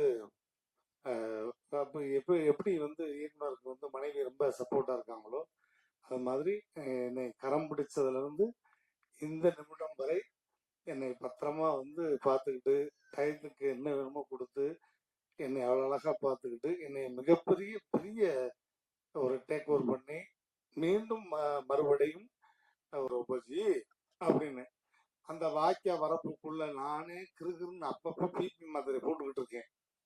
இதுல கடும் வெயில், மொட்டை பாறை, இதுல ஓடி வாங்க, இதுல சறுக்கிக்கிட்டு வருவோம். இப்படி பிடிங்கன்னா என்னைய பிடிக்கிறதுக்கே 2 பேர் வேணுமையா, இதுல அந்த பிள்ளைய வேற பிடிக்கணுமா அப்படின்ற அளவுக்கு. பட் அதையும் தாண்டி ரொம்ப அழகாக அந்த ஊர் மக்களுக்கு என்னுடைய மனமார்ந்த நன்றி. ஏன்னா எனக்கு வந்து அடுத்த ஹீரோவாக ஒரு பரிணாமம் அப்படின்னும் போது சங்கர்ன்ற பேருக்கு ஏற்ற மாதிரி சங்கராபுரம் அந்த ஊர் மக்கள் என்னை அவ்வளோ அழகா பார்த்துக்கிட்டாங்க. என்னை மட்டும் இல்லை, ஹோல் டீமையுமே சாப்பாடுல இருந்து எல்லாமே அவ்வளவு அழகா பார்த்துக்கிட்டாங்க. அந்த ஊர் மக்களுக்கு நன்றி. ஸ்கூல் பிள்ளையில கொண்டு போய் விடுற மாதிரி என்னை உள்ள தள்ளி விட்டு ஒரு 5 நிமிஷம் பெர்ஃபார்ம் பண்ண வச்சாரு. அந்த 5 நிமிடம் பெர்ஃபார்மன்ஸ் தான் அதுக்கப்புறம் இன்றைக்கு இந்த மேடையில் நிற்கிற வரையும் என்னை வந்து உலகம் ஃபுல்லாக காமிச்சிருக்குன்னா அதுக்கு காரணம் பாஸ்கரனே. ரொம்ப ரொம்ப நன்றிண்ணே. அண்ட் ஃபைட் மாஸ்டர், நமக்கு ஃபைட்டுக்கும் சம்மந்தமே கிடையாது. இருந்தாலும் ஒரே நாளில் அவ்வளோ அழகா இவருக்கு என்ன வரும் அப்படின்றத புரிஞ்சுக்கிட்டு அவ்வளோ அழகாக கம்போஸ் பண்ணார். ஸோ ஃபைட் மாஸ்டருக்கு உங்களுடைய மனமார்ந்த நன்றி. அண்ட் டான்ஸ் மாஸ்டர் எல்லாருக்கும் மனமார்ந்த நன்றி. ஃபைனலாக வந்து நன்றி சொல்லணும்னா, நான் உடல் உயிர் மூச்சு எல்லாம் எப்போவுமே அண்ணன் எப்படி சொன்னாரோ அது மாதிரி தான். எங்கள் ஆண்டவர் பத்மஸ்ரீ டாக்டர் கமலுக்காக உடல் மண்ணுக்கு உயிர் கமலுக்கு அப்படிதான் நான் எப்பவுமே பேசுவேன். ஸோ ஃபர்ஸ்ட் லுக்ல இருந்து எல்லாமே ரிலீஸ் பண்ணி அவ்வளோ சப்போர்ட்டிவாக எனக்கு கேட்ட உடனே பண்ணி கொடுத்தாரு. என் மகள் கல்யாணத்துக்குமே வந்து எங்கேயோ பிரச்சாரத்துல இருந்து எனக்காக சிரத்தை எடுத்து வந்து அந்த மேடையில் வந்து அவ்வளோ தூரம் பேசிட்டு போனாரு. இன்னைக்கு என் பேரனுக்கும் அவர் சொன்ன மாதிரியே அவ்வளோ அழகா நட்சத்திரன் அப்படின்னு அவ்வளோ அழகா பேர் வச்சு சிறப்பு பண்ணியிருக்காரு. ஸோ நான் சாகும் வரை மறக்க முடியாத ஒரு ஆஸ்தான குரு உலகநாயன் அவர்கள். அதே மாதிரி தனுஷாருக்கு எப்பயுமே நான் நன்றி சொல்லுவேன். ஏன்னா நான் வந்து சின்னத்திரையிலிருந்து வெள்ளித்திரைக்கு போகும்போது ஒரு கலைஞனுக்கு வந்து அந்த ஸ்பேஸ் கொடுக்கணும். மாறிங்கிற ஒரு படம் இல்லைன்னா எனக்கு வந்து வெள்ளித்திரையில அதுக்கு முன்னாடிலாம் வந்து ஒரு மெமிக்ரி ஆர்டிஸ்டா மட்டும்தான் பயன்படுத்துவாங்க. நான் நிறைய படங்கள்ல ஒரே ஒரு சீன் கேப்டன் மாதிரி வந்து நடிச்சுட்டு போங்க, ஒரே ஒரு சீன் நடிகர் தலை மாதிரி ஒரு சீன் பண்ணிட்டு போங்க அப்படிம்பாங்க. என்னடா நமக்கான யூனிக் ஒண்ணுமே இல்லையா, நம்மள்ட்ட இருக்கே அது எப்படி சொல்றது அப்படின்னு தெரியாம தவிச்சுட்டு இருந்த காலம் போய் என்னுடைய யூனிக் பாடி லாங்குவேஜை கண்டுபிடிச்சது வந்து கூகுள் சார் தான். ஆனா அந்த மாரி திரைப்படத்துல பாலாஜி மோகன் அவர்கள் கூப்பிட்டு அந்த வாய்ப்பு கொடுத்தாரு. வாயை மூடி பேசவும் திரைப்படத்துக்கு அப்புறம் தனுஷ் சாரோட சேர்ந்து அவ்வளவு பெரிய ஸ்டாரோட நடிக்கும் போது நம்ம எவ்வளவோ விஷயங்கள் ஆன் தி ஸ்பாட் தான். அந்த படத்துல வரக்கூடிய மாரி 1 மாரி 2 எல்லாமே ஆன் ஸ்பாட்ல நான் போட்ட டைலாக் தான். அதை எதையுமே வந்து டப்பிங்லையும் அப்படியே பேசியிருக்காங்க. எதையுமே கரெக்ஷன் பண்ணவே வேண்டாம். அவ்வளோ அழகா அந்த ஸ்பேஸ் கொடுத்து என் லைஃப்லையும் முக்கியமான சில உதவிகளும் பண்ணிய தனுஷ் சார் அவரை வந்து மறந்தேன்னு சொன்னா அன்னைக்கு மதியம் உணவு கூட எனக்கு கிடைக்காது. அந்த இடத்துல தனுஷ் சாரை வச்சிருக்கேன். ஏன்னா அந்த படத்துல நடிக்கும் போதே நான் உங்க கூட இவ்வளவு அழகா ஜெல் ஆறேன்னா அதுக்கு காரணம் அவருடைய செல்லப்பிள்ளை தான். எப்படி கமல் சாருக்கு செல்லப்பிள்ளையோ அது மாதிரி தனுஷ் சாருக்கு நான் ரொம்ப செல்ல பிள்ளை. உங்கள்கிட்ட நான் இவ்வளவு தூரம் ஜெல்லாகிறது காரணம் என்ன தெரியுமா சார்? என்னுடைய ராசி தான் சார் அப்படின்னு இருக்கேன். என்ன ராசி அப்படின்னு, தனுஷ் ராசி அப்படின்னாரு. தனுசு ராசின்னு சொன்னேன். ஸோ அந்த மாதிரி எனக்கு ரொம்ப மிகப்பெரிய ஒரு சுச்சுவேஷன்ல மிகப்பெரிய உதவி செஞ்சு இன்னைக்கு நான் வந்து ஹாப்பியா இருக்கேன்னு அது காரணம் தனுஷ் சார் அவர்கள். அவருக்கு எப்பயுமே நன்றி. அண்ட் இந்த படம் வந்து மே 9ஆம் தேதி வருது. நாங்கள் வந்து ஆஸ்காருக்கு படம் பண்ணல, ஆடியன்ஸுக்கு தான் படம் பண்ணியிருக்கோம். அதனால இந்த மாதிரி கதை உலகத்திலே இல்லை அப்படிலாம் நான் சொல்ல மாட்டேன். வந்தா நல்ல ஜாலியா ஒரு என்டர்டைன்மெண்ட்டா ஃபேமிலியோட சிரிச்சு சந்தோஷமா போகக்கூடிய ஒரு அற்புதமான படம். தொடர்ந்து நான் வந்து காமெடியனாக தான் நடிப்பேன், கேரக்டர் ரோல் தான் நடிப்பேன். இந்த மாதிரி கதையின் நாயகனாக இருக்கும் பட்சத்தில் வேணா நடிக்கலாமே ஒழிய, நான் எப்பயும் என்கிட்ட நிறைய முறை கேட்டிருக்காங்க, நீங்க எப்ப ஹீரோ ஆவீங்க, எப்ப ஹீரோ ஆவீங்க. நான் எப்பயுமே மக்கள் மனசுல ஹீரோவாகி பல வருஷமாச்சு. ஸோ அவங்கள லைவா நான் நிறைய 10,000 பேர், 5,000 பேர், 1,00,000 பேருக்கு முன்னாடியெல்லாம் பெர்ஃபார்ம் பண்ணுவேன். அதனால நான் மக்கள் மனசுல எப்பயுமே ஹீரோ தான். அதனால தனித்துவமாக ஒரு படம் எனக்கு தேவையில்லை. நம்ம எப்பயுமே ஒரு நகைச்சுவையாளர், எல்லாருக்கும் பிடிச்ச ஒரு கலைஞனா இருக்கணும் அப்படின்னு தான். ஸோ தொடர்ந்து நகைச்சுவையாகவே நிறைய படங்கள் எடுத்து பண்ணணும். மீடியா பீப்புள் நிறைய நிகழ்வுல நீங்க வந்து மிகப்பெரிய சப்போர்ட்டிவா இருந்திருக்கீங்க. கண்டிப்பாக இது ஒரு சின்ன திரைப்படம் தான், பட் இருந்தாலும் இது பெரிய லெவல்ல மக்கள்கிட்ட கொண்டு போய் சேர்க்க வேண்டியது தொலைக்காட்சி, ஊடக, பத்திரிகை நண்பர்கள். நீங்க ஆஹா ஓஹோ பிரமாதம், இந்த மாதிரி ஒரு கதை நாங்க பார்த்ததே இல்லை அப்படிலாம் எழுத வேண்டாம். படம் நல்லா இருக்கு, போனா இந்த வெயிலுக்கு கொஞ்சம் நேரம் ரிலாக்ஸா பார்க்கலாம். ஏன்னா வெயிலுக்கு நாங்க வந்து ரிலீஸ் பண்றதே வெயிலுக்காக தான். இப்ப மே மாசம் அடிக்கிற வெயிலுக்கு எங்கடா ஏசியில போடாமனு ஒருத்தன் ஷாப்பிங் காம்ப்ளெக்ஸ் போவான், இல்லைன்னா லவ் பண்ற பொண்ணுங்களை விட்டு ஏதாவது தேட்டருக்கு போவான். அந்த மாதிரி எங்களுக்கு ஒரு 50 பேர் ஒதுங்கினா போதும். டெய்லி ஒரு ஷோக்கு 50 பேர் ஒதுங்கினா அவங்களுக்கான படம் வந்து ஒரு நல்ல ஃபேமிலி என்டர்டைனர் படமா இருக்கும். ஸோ நல்லபடியா எழுதுங்க. Thank you. I love you all. Thank you. Group photo எடுத்துட்டு क्वेश्चंस வச்சுக்கலாமா? Okay, super. சோ குரூப் போட்டோக்கான எஸ் சார். இல்ல, ஒரு முக்கியமான விஷயம், இதுவரையும் நம்ம நிறைய மேடைகள்ல ஆங்கிலம் கலந்த ஒரு தொகுப்பாளினியை பார்த்துருப்போம். நான் நீண்ட இடையில நிறைய மேடையில பார்க்கறதுனால அந்த லாக ரொம்ப அழகா உச்சரிச்சு ரொம்ப அழகாக தொகுத்து வழங்கக்கூடிய தொகுப்பாளினிக்கு எங்களுடைய மனமார்ந்த நன்றி. அது இந்த மேடையில கிடைச்சதுக்கு நான் ரொம்ப சந்தோஷப்படுறேன். தொடர்ந்து இந்த மாதிரி தமிழ்ல ரொம்ப அழகா பேசுங்க. இன்னும் நிறைய மேடைகள், நிறைய விஷயங்கள் நீங்க இந்த மாதிரி மேடையில தொகுப்பாளியான அவங்க ஒரு ஹீரோயின் மெட்டீரியல். நான் வந்தோடனே வேற ஏதோ ஒரு படம் முன்னாடி போயிட்டு இருக்கு போல, ஹீரோயின் வந்திருக்காங்க அப்படின்னு தான் நினைச்சேன். அப்புறம் தான் தொகுப்பாளின்னு எனக்கு தெரியும். ஸோ தொகுப்பாளினிக்கு எங்களுடைய மனமார்ந்த நன்றி. ரொம்ப அழகாக தமிழ்ல ரொம்ப சிறப்பு பண்ணியிருக்காங்க. தேங்க்யூ. ஆனா எப்படி அவரை கலெக்ட் பண்ணிருக்கீங்க? கனெக்ட் பண்ணிருக்கீங்க? இல்ல, அம்பி அப்படிங்கிறது அது பிராமின் பாஷை தான் சொல்ல முடியாது. பட் இருந்தாலும் அவங்க அதிகமா உபயோகிக்கிற வார்த்தையா இருக்கலாம்னால அப்படி சொல்லலாம். தம்பியே அவங்க அம்பின்னு. நம்ம தம்பி ஆமா ஆமா, அவங்க அம்பி. எங்களை மாதிரி தம்பிகளுக்கு எல்லாம் பிடிக்கிற மாதிரி இருக்கு. ஆமா ஆமா, 100%. ஆமா, எல்லாருக்கும் பிடிக்கிற தம்பி தான். ஆமா, எல்லாரும் ரசிக்கிற தம்பி தான், no doubt. Sir robo sir, உங்களுக்கு ஹீரோயினை தூக்கு 2 திருப்பி கஷ்டப்பட்டாருந்தீங்க. ஃபைட் மாஸ்டர் ஃபைட்லாம் வச்சிருப்பாரு, ஹீரோவா பண்ணிருக்கீங்க. நீங்க என்னதான் கதையின் நாயகன் சொன்னாலும் உங்களுக்கு வந்து நிறைய காமெடியன் ஹீரோ ஆகிறாங்க. ஆனால் உங்களுக்கு ஹீரோ ஃபேஸ் தான் நிச்சயமா. அதுக்கேற்ற ஹைட் வெயிட்டும் கூட. அப்படிங்கிறப்போ கஷ்டப்பட்டேன்னு சொன்னீங்க, அது உடம்பு முடியாதனால ஃபைட் சீன்ஸ் எல்லாம் எப்படி சமாளிச்சீங்க?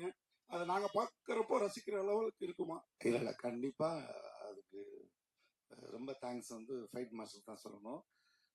நான் எப்பவுமே டான்ஸாக இருக்கட்டும், எனக்கு ரொம்ப பிடிச்சது டான்ஸு, ஃபைட்டாக இருக்கட்டும், நான் உட்காந்து அவங்க கம்போஸ் பண்ணும்போதே நான் உட்காந்தே ப்ராக்டிஸ் பண்ணிடுவேன். நான் சாங்லையும் சரி எதுனாலும் சரி, இப்போ காமெடியினை இந்த இடத்துல இப்படி தான் யூஸ் பண்ண போகிறாங்க, அதுக்கு நம்ம தயாராகிக்கணும் அப்படின்னு நான் மைண்ட் லெவலில் ஃபிக்ஸ் ஆகி உட்காந்துட்டு டான்ஸு ஃபைட்டு எதுவாக இருந்தாலும் நான் அவங்க ரிஹர்சல் பார்க்கும்போது நானும் அப்படியே ரிஹர்சல் பார்த்துருவேன். அந்த மாதிரி எல்லாமே சிங்கிள் டேக்கில் போனது தான். அதனால தான் 3 ஃபைட்டை வந்து ஒரே நாளில் முடிச்சு கொடுத்தாரு. ஸோ அது ரொம்ப கம்ஃபர்டான மாஸ்டர் தான். ரோபோ சார், ரோபோ சார், வந்து ரொம்ப நாளைக்கு அப்புறம் ஒரு நீட்ஃபுல்லான ஸ்பீச் இன்னைக்கு உங்களோட. தேங்க்யூ அதுக்கு தேங்க்யூ முதல்ல சார். வாழ்த்துக்கள். ஏன்னா உங்களுடைய மினி பயோகிராஃபியாவே நீங்க சொல்லிட்டீங்க. ஏன்னா வந்தா ஜாலியா ஏதோ காமெடிக்கு ஏதோ பேசிட்டு போவீங்க, அது சில நேரம் கான்ட்ரவர்சியாகவும் ஆகும். ஆனா இன்னைக்கு வந்து ரொம்ப நீட்ஃபுல்லா பேச்சு இருந்துச்சு. இதே நன்றி மாதிரி நீங்க கண்டினியூ பண்ணுங்க, வாழ்த்துக்கள். நன்றி நன்றி. அப்புறம் டைரக்டர் சாருக்கு சார் பெரிய பெரிய கோடிக்கணக்கான பட்ஜெட்லயும் காமெடி படம் எடுக்கிறாங்க, கோடிக்கணக்கான செலவு பண்ணி அந்த ஆமா. பட்ஜெட்லயும் காமெடி படம் தான் எடுக்கிறாங்க. ஸோ அது வந்து பெரிய பட்ஜெட், பெரிய சீனு, பெரிய ஸ்டாரு, இதை வச்சு அவங்களால ஈஸியா சிரிக்க வைக்க முடிஞ்சிருது. இதுல நீங்க என்ன பண்ணிருக்கீங்க சிரிக்க வைக்கிறது? ஒரு சின்ன பட்ஜெட்ல என்ன வச்சிருக்கீங்க? இல்ல பட்ஜெட் அப்படின்றது வந்து ஒருவேளை ப்ரொடக்ஷன் அது நம்பர் ஆஃப் டேஸ் அதை வேணா நீங்க இது பண்ணலாம். ஆர்டிஸ்ட் அப்படின்னு பார்க்கும்போது இதுவும் பெருசு தான். இது ஆர்டிஸ்ட்னு பார்க்கும்போது எல்லாருமே பெரிய பெரிய ஜாம்பவான்கள் தான் நடிச்சிருக்காங்க. அப்படி பார்க்கும்போது இதுவும் வந்து ஒரு ஒரு ஸ்க்ரீன்ல நீங்க பார்க்கும்போது ஒரு பெரிய படமா தான் இருக்கும். வந்து எல்லாருடைய பெர்ஃபார்மன்ஸும் இந்த கதைக்குள்ளேயே இருந்துச்சு. இந்த கதையை தாண்டி யாரும் போகல. எல்லாமே இந்த இந்த கதைக்கு என்ன வேணுமோ அதுதான் பண்ணாங்க. ஸ்பாட்ல எல்லாருமே இம்ப்ரூவைஸ் பண்ணி பேப்பர்ல இருக்கிறத விடவே அவங்க ஸ்பாட்ல ரமேஷ் கண்ணா சார்ல இருந்து, இமான் அண்ணாச்சி அண்ணன்ல இருந்து, கஞ்சா கருப்பு அண்ணன்ல இருந்து, ரோபோல இருந்து, நமோ நாராயணா சார்ல இருந்து அவ்வளோ ஒரு டெடிகேஷனோட இம்ப்ரூவைஸ் பண்ணி இதை எப்படி பண்ணிக்கலாம், நீங்க எப்படி பேசுறீங்களா, சரி நான் அதுக்கு தகுந்த மாதிரி இப்படி ஒன்று பேசுறேன் அப்படின்னு ரொம்ப ஜாலியாவே இருந்தது. ரொம்ப ஈஸி தான். பெரிய பட்ஜெட் படங்களுக்கு ஒருவேளை அவங்க நிறைய செலவு அப்படி அந்த வேணா அதை பெரிய பட்ஜெட்னு சொல்லலாம். பட் இதுவும் அந்த மாதிரி தான். ஆர்டிஸ்ட் நிறைய பேர் இருக்கிறதுனால இது சின்ன பெரிய பட்ஜெட்னே சொல்லலாம். ஸ்க்ரீன்ல பார்க்கும்போது அவ்வளோ பேக்டா இருக்கும். வந்து காமெடிக்கு இது 100% சின்ன பட்ஜெட் பெரிய பட்ஜெட்லாம் இல்லை. ஆமா. அடுத்து தொகுப்பாளி நீங்க தான் கேள்வி. நீங்க எங்க எல்லாத்துக்கும் வந்து ரிப்போர்ட்டர்ஸுக்கு எல்லாம் வந்து நல்லா அட்வைஸ் பண்ணீங்க வெயில் காலத்துல எப்படி பண்ணிட்டு. நீங்க போட்டிருக்க உடை கூட வெயிலுக்கான உடைன்னு நினைக்கிறேன், கரெக்டா?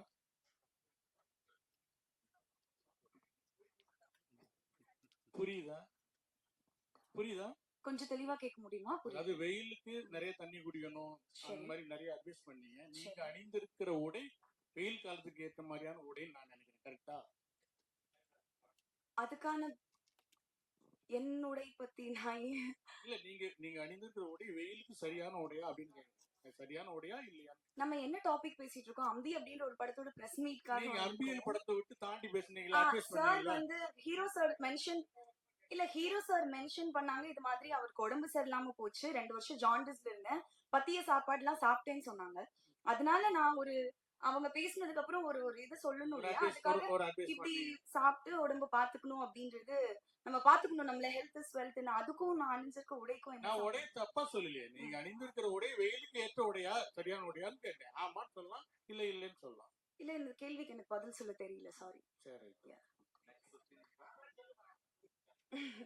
சோ சார் நீங்க எல்லாரும் பயங்கரமா என்ன வந்து சாரி சார், சரி எல்லாரும் அதிகமா என்ன பாராட்டினீங்க, நடிக்கணும் அப்படி எல்லாம் சொன்னீங்க. ஸோ நான் இப்போ சின்ன சின்ன கேரக்டர்ஸ் பண்ணிட்டு இருக்கேன் படங்கள்ல, ஃபிலிம் ஃபெஸ்டிவல் படங்கள்ல கதையின் நாயகியாவும் நடிச்சிட்டு இருக்கேன். ஸோ இன்னைக்கு நீங்க சொல்ற வார்த்தைகள்லாம் எனக்கு ரொம்ப சந்தோஷமாவும், இன்னும் நிறைய எஃபோர்ட் போடணும், இன்னும் நிறைய ஹார்ட் ஒர்க் பண்ணணும் அப்படின்ற ஒரு பூஸ்டாவும் இருக்கு. Thank you so much for that sir. Thanks.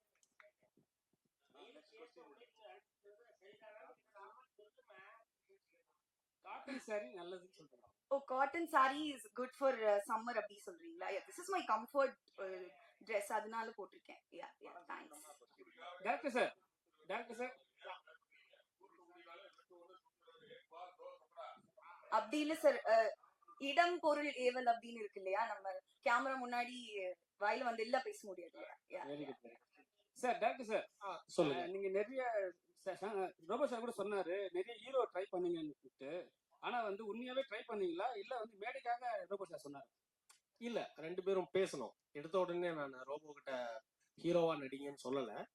நான் அவர் வீட்டுக்கு போயிட்டு அவரை மீட் பண்ணும்போது அவர் ஸ்கிரிப்ட் நான் ஒன்று சொல்றேன், இது யார் வச்சு பண்ணா நல்லா இருக்கும் நீங்க சொல்லுங்கன்னு தான் ஃபர்ஸ்ட் அவர்கிட்ட சொன்னேன். அப்போவே எனக்கு ஒரு இது இருந்துச்சு, நல்லா ஒரு வெயிட்லாம் ரெடியூஸ் பண்ணி அந்த டைம்ல இந்த நமக்கு இதுக்கு இவரே பண்ணா நல்லா இருக்குமே, ஒரு 40 இயர்ஸ் ஹீரோ அப்படின்னும் போது ஒரு கூட பிறந்த குட் அப்பா இப்போ குட் தாத்தா ஆயிட்டாரு. ஆமா, அது உண்மைதான். அது வந்து உண்மையிலே தாத்தா வராரு கதற விட போறாருங்கிறது ரோபோவுக்கு தான் கரெக்டா இருக்கும். ஏன்னா வந்து இந்த படத்துல உண்மையிலே வந்து கரெக்ட் தான் நீங்க சொல்றது. ரொம்ப சார் மனைவி அண்மை இதெல்லாம் இறைவன் கொடுத்த வர மாதிரி சொன்னீங்க. ஆனா வந்து நீங்க வந்து பெண் பெண் குழந்தைய வந்து ரொம்ப வந்து கொஞ்சுறீங்க. இப்ப வந்து உங்களுக்கு நீங்க வந்து நல்ல அப்பா, நல்ல தாத்தா, நல்ல கணவர். இப்ப வந்து உங்களுக்கு படம் வந்து நல்ல ஒரு ஹீரோ மெட்டீரியல் ஆயிட்டீங்க. எப்படி பாக்குறீங்க? இல்லை, இது எல்லாருக்கும் இந்த இளம் வயதில் தாத்தா அப்படிங்கிறது கிடைக்காது. அது இறைவன் கொடுத்த வரம் எனக்கு. இப்போ என் மனைவியும் சரி, என் மகளும் சரி, என் பேரனோட நான் செலவழிக்கிற நேரம் ஒவ்வொன்றுமே பொன்னான நேரம் தான். அதே மாதிரி சினிமாவை நான் ரொம்ப நேசிக்கிறவன், கலையை ரொம்ப நேசிக்கிறவன், மேடைக்கு ரொம்ப வந்து மரியாதை கொடுக்குறவன். சில மேடைகள்ல தான் வந்து நம்ம சும்மா ஜாலியாக பேசுவோம். அண்ணன் சொன்ன மாதிரி இன்னைக்கு உண்மையில அண்ணனுக்கு ரொம்ப நன்றி. பின்னாடி துப்பி போட்டிருக்காருல்ல அண்ணன் ரொம்ப நன்றி. இந்த மாதிரி ஒரு வார்த்தை வருமானு நிறைய மேடைகள் நான் எதிர்பார்த்திருக்கேன். இன்னைக்கு ஒரு பத்திரிகையாளர் வந்து ரொம்ப நீட்டா அழகா பேசியிருக்கீங்க அப்படின்னு சொன்னது எனக்கு ரொம்ப ரொம்ப சந்தோஷம். ஒட்டுமொத்த பத்திரிகை அண்ணனுக்கு என்னோட மனமார்ந்த நன்றி. சார், இந்த கேள்வி வந்து டைரக்டர் ரோபோ சார் அவங்க 2 பேருக்குமே. ஆக்சுவலா ரோபோ வந்து கமல் அவருடைய சிஷ்யன் பக்தன் அப்படிலாம் சொன்னாங்க.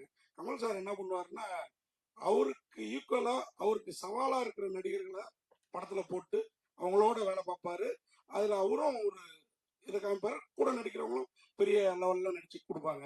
இந்த படத்துலயும் பாத்தீங்கன்னா இமான் நடிச்சு, மீசைராஜ், ரமேஷ் வைத்தியா சார், கஞ்சா கருப்பு எல்லாருமே, மோகன் வைத்தியா சார், கஞ்சா கருப்பு எல்லாருமே ஒரு பிரமாதமான நடிகர்கள். இந்த நட்சத்திர தேர்வுல ஏன்னா நீங்க வந்து ஹீரோவே யாரை போடலான்னு அவர்கிட்ட கேட்டதா சொன்னார் பேசுறப்போ. ரோபோ சாரோட பங்கு இருந்ததா? ஏன்னா இந்த மாதிரி சவாலா நடிக்கணுங்கிறதுக்காக, இல்ல நீங்க மட்டுமா நட்சத்திர தேர்வு? ஏன்னா இந்த அக்கா கேரக்டர் கூட அவங்களை பார்த்துருக்குறோம், ஆனா ரொம்ப ஃபெமிலியரா தெரியாதுன்னு வச்சுக்கோங்களேன். சீரியல் அந்த மாதிரி பார்த்த மாதிரி ஞாபகம் இருக்குது. ஆனா இதுல வந்து அவங்கள எல்லாம் போட்டிருக்கப்ப தான் அவங்க இங்க உட்காந்துருக்கப்ப பல அபிநயங்கள் பிடிக்கிறாங்க. ஸோ அதுல ஏதாவது அவருடைய பங்கு இருக்குதா அப்படிங்கிறது தான் கேள்வி. இல்ல நாங்க 2 பேரும் டிஸ்கஸ் பண்ணி தான் காஸ்டிங் எல்லாம் பண்ணணும். இருந்தாலும் ரொம்ப அவரு இது பண்ணல. நான் இது இப்போ ஒரு வச்சுக்கலாம், ரமேஷ் கண்ணா சார் இந்த கேரக்டர் பண்ணட்டும், இது இமான் அண்ணாச்சி பண்ணட்டும், அது அப்படின்னு சொல்லும்போது எல்லாமே ரைட், ஓகே சார், அப்படியே இருக்கட்டும் அப்படின்னு. அதே மாதிரி செட்லயும் அந்த இதெல்லாம் இல்லை, ரொம்ப ஈஸியா தான் இருந்தது. யாரும் யாரையும் ஓவர்டேக் பண்ணணும்னு நினைக்கல, யாரும் யாரையும் இது பண்ணல. அதெல்லாம் வந்து எந்த ஒரு ஈகோவும் அதெல்லாம் இல்லை. எல்லாரும் அவங்களுடைய கேரக்டர், அவங்களுடைய கதாபாத்திரமாவே தான் இருந்தாங்க. அதுல எனக்கு எந்த ஒரு இதுவும் இல்லை. நடிகர் ஆனா வந்து சீரியலுக்கு போயிட்டாரு. இல்ல, அது மிக அது வந்து அது அவருடைய சிச்சுவேஷன் நினைக்கிறேன். உண்மையிலே நீங்க பாருங்க, கோவை பாபுக்கு இந்த படத்துல நான் வந்து கோவை பாபுக்கு ஒரு த்ரூ அவுட்டா ஒரு கேரக்டர் ஒன்று பண்ணியிருக்காரு. அவரும் மிப்பு சாமின்னு அப்படின்னு ஒரு ஆர்டிஸ்டும் பண்ணியிருக்காங்க. நீங்க பாருங்க, ரொம்ப ரசிப்பீங்க. அது அந்த ட்ராக்கே ரொம்ப நல்லா இருக்கும். அண்ணாச்சி, உங்களுக்கு நேத்து வந்து சிம்பு சார் ஒரு வார்த்தை சொன்னாரு, தமிழ் சினிமால காமெடி நடிகர்கள் குறைவாயிட்டாங்க, அதனால வந்து திருப்பி வந்து காமெடி நடிகர்லாம் புதுசா வரணும்னு சொல்லியிருக்காங்க. அதை நீங்க எப்படி பாக்குறீங்க? இன்னும் அவர் கூட நடிக்கலங்கிறத அவர் சொல்லி போறோம். அவர் கூட இல்ல, இப்ப என்னன்னா சந்தானம் வந்து ஹீரோ ஆயிட்டாரு. ஆமா, இப்ப திரும்பவும் காமெடியா வராரு. அது மாதிரி காமெடியர்கள் குறைவாக இருக்கிறார்கள் அப்படிங்கிறத நம்ம ஏற்றுக்கிட முடியாது. நிறைய பரவி கிடக்குறாங்க. ஆமா, அவர்களுக்கான அந்த வாய்ப்புகளும் நேரங்களும் வரல அப்படிங்கிறது தான். காமெடியர்கள்லாம் வந்து ஹீரோவாக மாறிட்டாங்க, அதுக்கப்புறம் காமெடியா வர மாட்டாங்க, கண்டிப்பா வரணும்னு சொல்றாரு. அது ஒருவேளை சந்தானம் சார் மனசுல வச்சு கூட சொல்லிருக்கலாம். ஏன்னா காமெடி குறைஞ்சு போச்சு அப்படின்ற மாதிரி. அது யார மனசுல வச்சு சொன்னாருன்றது அவருக்கே வெளிச்சம். என்ன அதனால காமெடியில் பாருங்க, மேடையில ஃபுல்லாவே இருக்கிற எல்லாருமே காமெடிகள் இருப்போம். அதனால வாய்ப்புகள் கொடுங்க. இப்ப நீங்க அண்ணன் சொன்னார்ல, கோவை பாபுல அருமையான திறமையான ஆளு. ஆனா அதுக்கான அந்த நேரம், காலம், வாய்ப்புகள், அந்த சினிமான்றது அதிர்ஷ்டத்துக்கு தானே வரும். அந்த அதிர்ஷ்டமும் சேர்ந்து வரும்போது நிறைய இன்னும் காமெடி நடிகர்கள் கேரளாவை போலவே தமிழ்லயும் நிறைய பேர் வருவாங்க அப்படின்றது மாற்றுக்கிறது இல்லை. இப்ப வந்து படத்தோட ப்ரமோஷனுக்கு ஹீரோயின் எல்லாம் வரது கிடையாது, தொடர்ச்சியா வந்து காமெடி நடிகர்களும் வரது கிடையாது. நீங்களே பார்த்திருப்பீங்க, நிறைய ப்ரொடியூசர்ல வந்து இங்க மேடையில வந்து யாரும் வரது கிடையாது சொல்றாங்க. அதெல்லாம் எப்படி பாக்குறீங்க ஒரு காமெடி நடிகரா? படத்தோட விளம்பரத்துக்கு தானே நினைக்கிறேன். படத்தோட விளம்பரத்துக்காக தான் நினைக்கிறேன். இப்ப நான் இப்ப நம்ம அண்ணன் பாம்பு கூட சொல்லி அனுப்பினேன், ராஜேந்திரன் போகும்போது கூட ஏதாவது ஒன்று போட்டு விடுங்கண்ணே, படத்தை பத்தி சம்மந்தம் இல்லாம என்ன ஒண்ணு பேசுங்க அப்படின்னு சொல்லிவிட்டேன். ஆனா அண்ணன் போட்டிருக்காப்புல 2 பஞ்சு, அது எப்படி வெடிக்க போகுதுன்னு தெரியல. ஆமா, அதனால அதுவும் சும்மா விளம்பரத்துக்காக. மற்றபடி இப்ப எங்களுக்கு பிடித்த இயக்குனர் வந்து ஒரு எல்வின், எங்களுக்குலாம் ரொம்ப பிடித்த நடிகர். நான் கம்மியா தான் கேட்டேன், நான் 7 கேட்கல, நான் 4 தான் கேட்டேன். டேரக்டர் சார், நீங்க பார்த்துட்டு தானே இருக்கீங்க. இப்போ வந்து படம் 9ஆம் தேதி 11 படம் ரிலீஸ் ஆகுது. இது எப்படி இந்த சவாலை நீங்க எதிர்கொள்ள போறீங்க? ஒரு நல்ல படம் 11 படத்துக்கு நடுப்புற வரும்போது எப்படி அது சமாளிக்கிறீங்க? தியேட்டர் கிடைச்சிருக்கா? இல்ல அது நீங்க சொல்றது சவால் தான். அதுக்கு மாற்று கருத்தே இல்ல. அது ஒண்ணும் தவிர்க்கவே முடியாது. ஏன்னா எல்லாரும் சம்மர் தான் கான்சென்ட்ரேட் பண்றாங்க. இப்போ லீவு நாளுன்னும் போது எல்லாரும் அந்த டைம் வரதான் செய்வாங்க. அது நம்ம ஒன்றும் பண்ணவே முடியாது. நிச்சயமா நம்ம கண்டென்ட் நல்லா இருக்குது, மக்களை ரசிக்க வைக்கிறோம், சிரிக்க வைக்கிறோன்ற பட்சத்துல கண்டிப்பா தியேட்டர் இன்க்ரீஸ் ஆகும். ஒரு வாரமாச்சு நீங்க ஃபுல் பண்ணி தான் பண்ணணும் ப்ரொடியூசர்ஸ், அது மாதிரி இல்ல அந்த மாதிரிலாம் எதுவுமே இல்லை. ஓகே, சொல்லுங்க.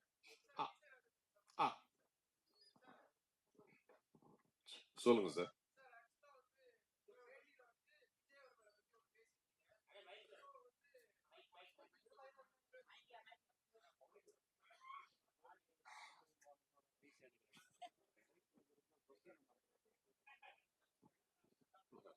சார் சொல்லுங்க சார்.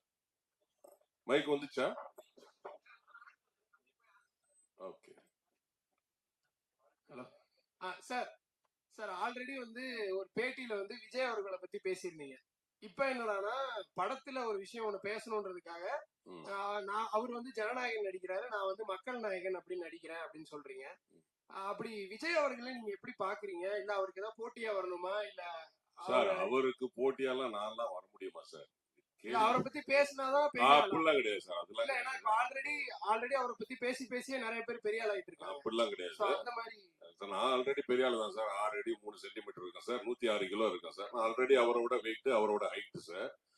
அதாவது அவர் மிகச்சிறந்த நடிகர், மாற்று கருத்தே கிடையாது. ஏன்னா 92ல இருந்து இன்னைய வரைக்கும் வந்து தமிழ் சினிமாவில் ஒரு முக்கியமான ஒரு உச்ச நட்சத்திரம். அப்படிலாம் கிடையாது. எனக்கு உள்ள வருத்தம், எங்களுக்குள்ள வருத்தம் என்னன்னா, அவரை வந்து அடையாளப்படுத்தியது எங்களுடைய புரட்சி கலைஞர் கேப்டன் செந்தூரபாண்டி படத்துல.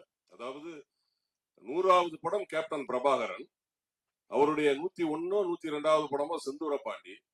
செந்தூரபாண்டியில வாய்ப்பு கொடுத்ததுக்கு அப்புறம் தான் பட்டி தொட்டி எல்லாம் விஜய் சார் வந்து தெரிஞ்சார். எங்களுக்குள்ள ஒரு ஏக்கம், அது ஒவ்வொருடைய கேப்டனுடைய ரசிகர்களுக்கும் தொண்டர்களுக்கும் உள்ள ஏக்கம் என்னன்னா, தலைவர் அவர்கள் உடல்நிலை சரியில்லாத போது வந்து பார்க்கலே அப்படிங்கிற வருத்தம் தான் எங்களுக்கு அவர் வந்து போட்டியே கிடையாது.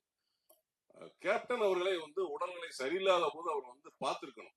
ஏன்னா அந்த படத்துல பாத்தீங்கன்னா செந்தூரபாண்டியில கேப்டன் அவர்கள் சும்மா இருப்பாரு, விஜய் சார் வந்து ஆக்ஷன் பண்ணுவார், ஃபைட் பண்ணுவார். அந்த ஒரு பெருந்தன்மை எந்த ஹீரோக்குமே வராது. 100 படத்துக்கு மேல அவர் நடிச்சு 100வது படம் சூப்பர் ஹிட் கேப்டன் பிரபாகரன். அடுத்த படத்துல வந்து சும்மா உட்காந்துட்டு ஃபைட் பண்ண வைக்கிறாருன்னா அது எவ்வளவு பெரிய விஷயம். எங்களுக்கு வந்து விஜய் சார் அது ஒரு சின்ன வருத்தம் தான். இப்ப எங்க அந்நியார் கூட வந்து எங்க விஜய் சாரை பத்தி எல்லாம் எதுவும் பேசாதீங்கன்னு எனக்கு வந்து கூப்பிட்டு நேரடியாவே அட்வைஸ் பண்ணாங்க. எங்களுக்கு இருந்தாலும் மனசு கேட்கல, கேப்டன் அவர்களை வந்து பார்க்கலையே அப்படிங்கிற ஒரு ஏக்கம் தான் தவிர, மற்றபடி விஜய் சார் வந்து அவங்க அண்டர் எஸ்டிமேட்டே பண்ண முடியாது. ஏன்னு கேட்டீங்கன்னா இன்னைக்கு ஒரு ரசிகர் கூட்டத்தையே வச்சுக்கிட்டு இருக்கிறாரு. நேற்று கூட நீங்க கண் கூட பாத்திருப்பீங்களா, ஏர்போர்ட்ல துப்பாக்கி எடுத்துலாம் மிரட்டுறாங்கல்ல. நீங்க இத நான் உண்மையை சொன்னா உங்களுக்கு கோவம் வந்துடும். எந்த தலைவராவது போகும்போது இந்த மாதிரி துப்பாக்கி எடுத்து காட்டியிருக்காங்களா? இல்ல கேப்டன் வந்து எத்தனையோ இடத்துக்கு போயிருக்கிறாரு, அவர் எல்லாம் அப்படியே வந்து கத்திய துப்பாக்கி எல்லாம் எடுத்து காட்டிட்டு இருந்தாங்க கூட போனவங்க. இல்ல வேற தலைவர்கள், அம்மையார் ஜெயலலிதா போகும்போதோ, டாக்டர் கலைஞர் அவர்கள் போகும்போதோ, இல்ல வேற தலைவர்கள் போகும்போதோ இந்த மாதிரி காட்டினாங்களா? நம்ம இப்பதானே நேரடியா பாக்குறோம். அதுதான் எங்களுக்கு வருத்தமா இருக்கு. அந்த கலாச்சாரம் எங்களுக்கு வந்து கஷ்டமா இருக்கு. ஏன்னா நாங்க வந்து எப்போதுமே கேப்டன் வழியில வந்தவங்க, வெட்டு ஒண்ணு துண்டு ரெண்டு, உண்மையா பேசுவோம், ஸ்ட்ராங்கா பேசுவோம். கேப்டன் அதுவும் ஏன் பயப்படுறீங்க, உண்மையை பேசுங்க அப்படின்னு தான் சொல்லுவாரு. நாங்க அதைத்தான் வந்து நாங்க வந்து சொல்றோமே தவிர எங்களுக்கும் அவருக்கும் போட்டியே கிடையாது. அவரு மிகப்பெரிய ஒரு நடிகருங்க. இந்த இடத்துக்கு அவர் வந்திருக்காருன்னா அதெல்லாம் சாதாரண விஷயம் கிடையாது. அவருடைய உழைப்பு, எத்தனை ஃபேன்ஸ் இன்னைக்கு வந்து தமிழ்நாடு, ஆந்திரா, கர்நாடகா, கேரளா 4 ஸ்டேட்ல எவ்வளவு ஃபேன்ஸ் அவர் வச்சுட்டு இருக்கிறாரு. நான் போய் அவருக்கு போட்டியா சொன்னோம்னா அதெல்லாம் வந்து ரொம்ப அபத்தமான விஷயம். ஏன்னா நானும் அவர் கூட ஒரு 7 படம் நடிச்சிருக்கிறேன். ஸோ வந்து அவரை வந்து நம்ம வந்து போட்டின்னா நாங்கள் ஏத்துக்க முடியாது. அது வந்து கேள்வியே வந்து ரொம்ப இதா இருக்கு. பட் எங்களுக்கு வருத்தம் தான் கேப்டனை வந்து அவர் சந்திக்க வரலையே அப்படிங்கிற ஒரு வருத்தமா தவிர வேற எதுவுமே கிடையாது. சார் ரோபோ சார், பொதுவா விக்ரம் சாரோட கேரக்டர் நேம் தான் டைட்டில் அம்பின்னு வச்சிருக்கீங்க. ஸோ எஸ்கே சார் வந்து ரெமோன் வச்சு அது பயங்கர பிளாக் பஸ்டர் ஆயிடுச்சு. ஸோ இந்த அம்பிக்கு எந்த அளவுக்கு நீங்க எஃபர்ட் போட்டிருக்கீங்க, எந்த அளவுக்கு பயங்கரமா வந்திருக்கு? இல்ல அம்பின்ற ஒரு பேரே வந்து ஒரு சாதுவான கேரக்டர் தான். அது எதை பார்த்தாலும் பயப்படும், ரொம்ப சாதுவான கேரக்டர். ஸோ அந்த மாதிரி ஒரு சாதுவான கேரக்டர் பண்ணக்கூடிய விஷயங்கள் ஆப்போசிட்ல எவ்வளவு ப்ளஸ்ஸா மாறி அந்த ஹீரோக்கு அடாப்ட் ஆகுது அப்படிங்கிறது தான் கதை. ஸோ என்னால் முடிஞ்ச அளவுக்கு பண்ணியிருக்கேன். அதுக்கப்புறம் இயக்குனரும் மக்களும் சொல்லணும். Thank you so much. Anchor உங்களுக்கு ஒன்னே ஒன்று. ஸோ நீங்க வந்து அட்வைஸ் பண்ணீங்க, எங்க ஹெல்த்தை பத்தி பயங்கரமா அட்வைஸ் பண்ணீங்க. ஸோ சம்மரோ வின்ட்ரோ ட்ரெஸ் போடுறோமான்றதுதான் மேட்ரு, என்ன ட்ரெஸ் போடுறன்ற மேட்ரு கிடையாது. ஸோ நீங்க பயங்கரமா பண்றீங்க, பயங்கரமா பண்ணுங்க. Super, thanks. Thank you so much.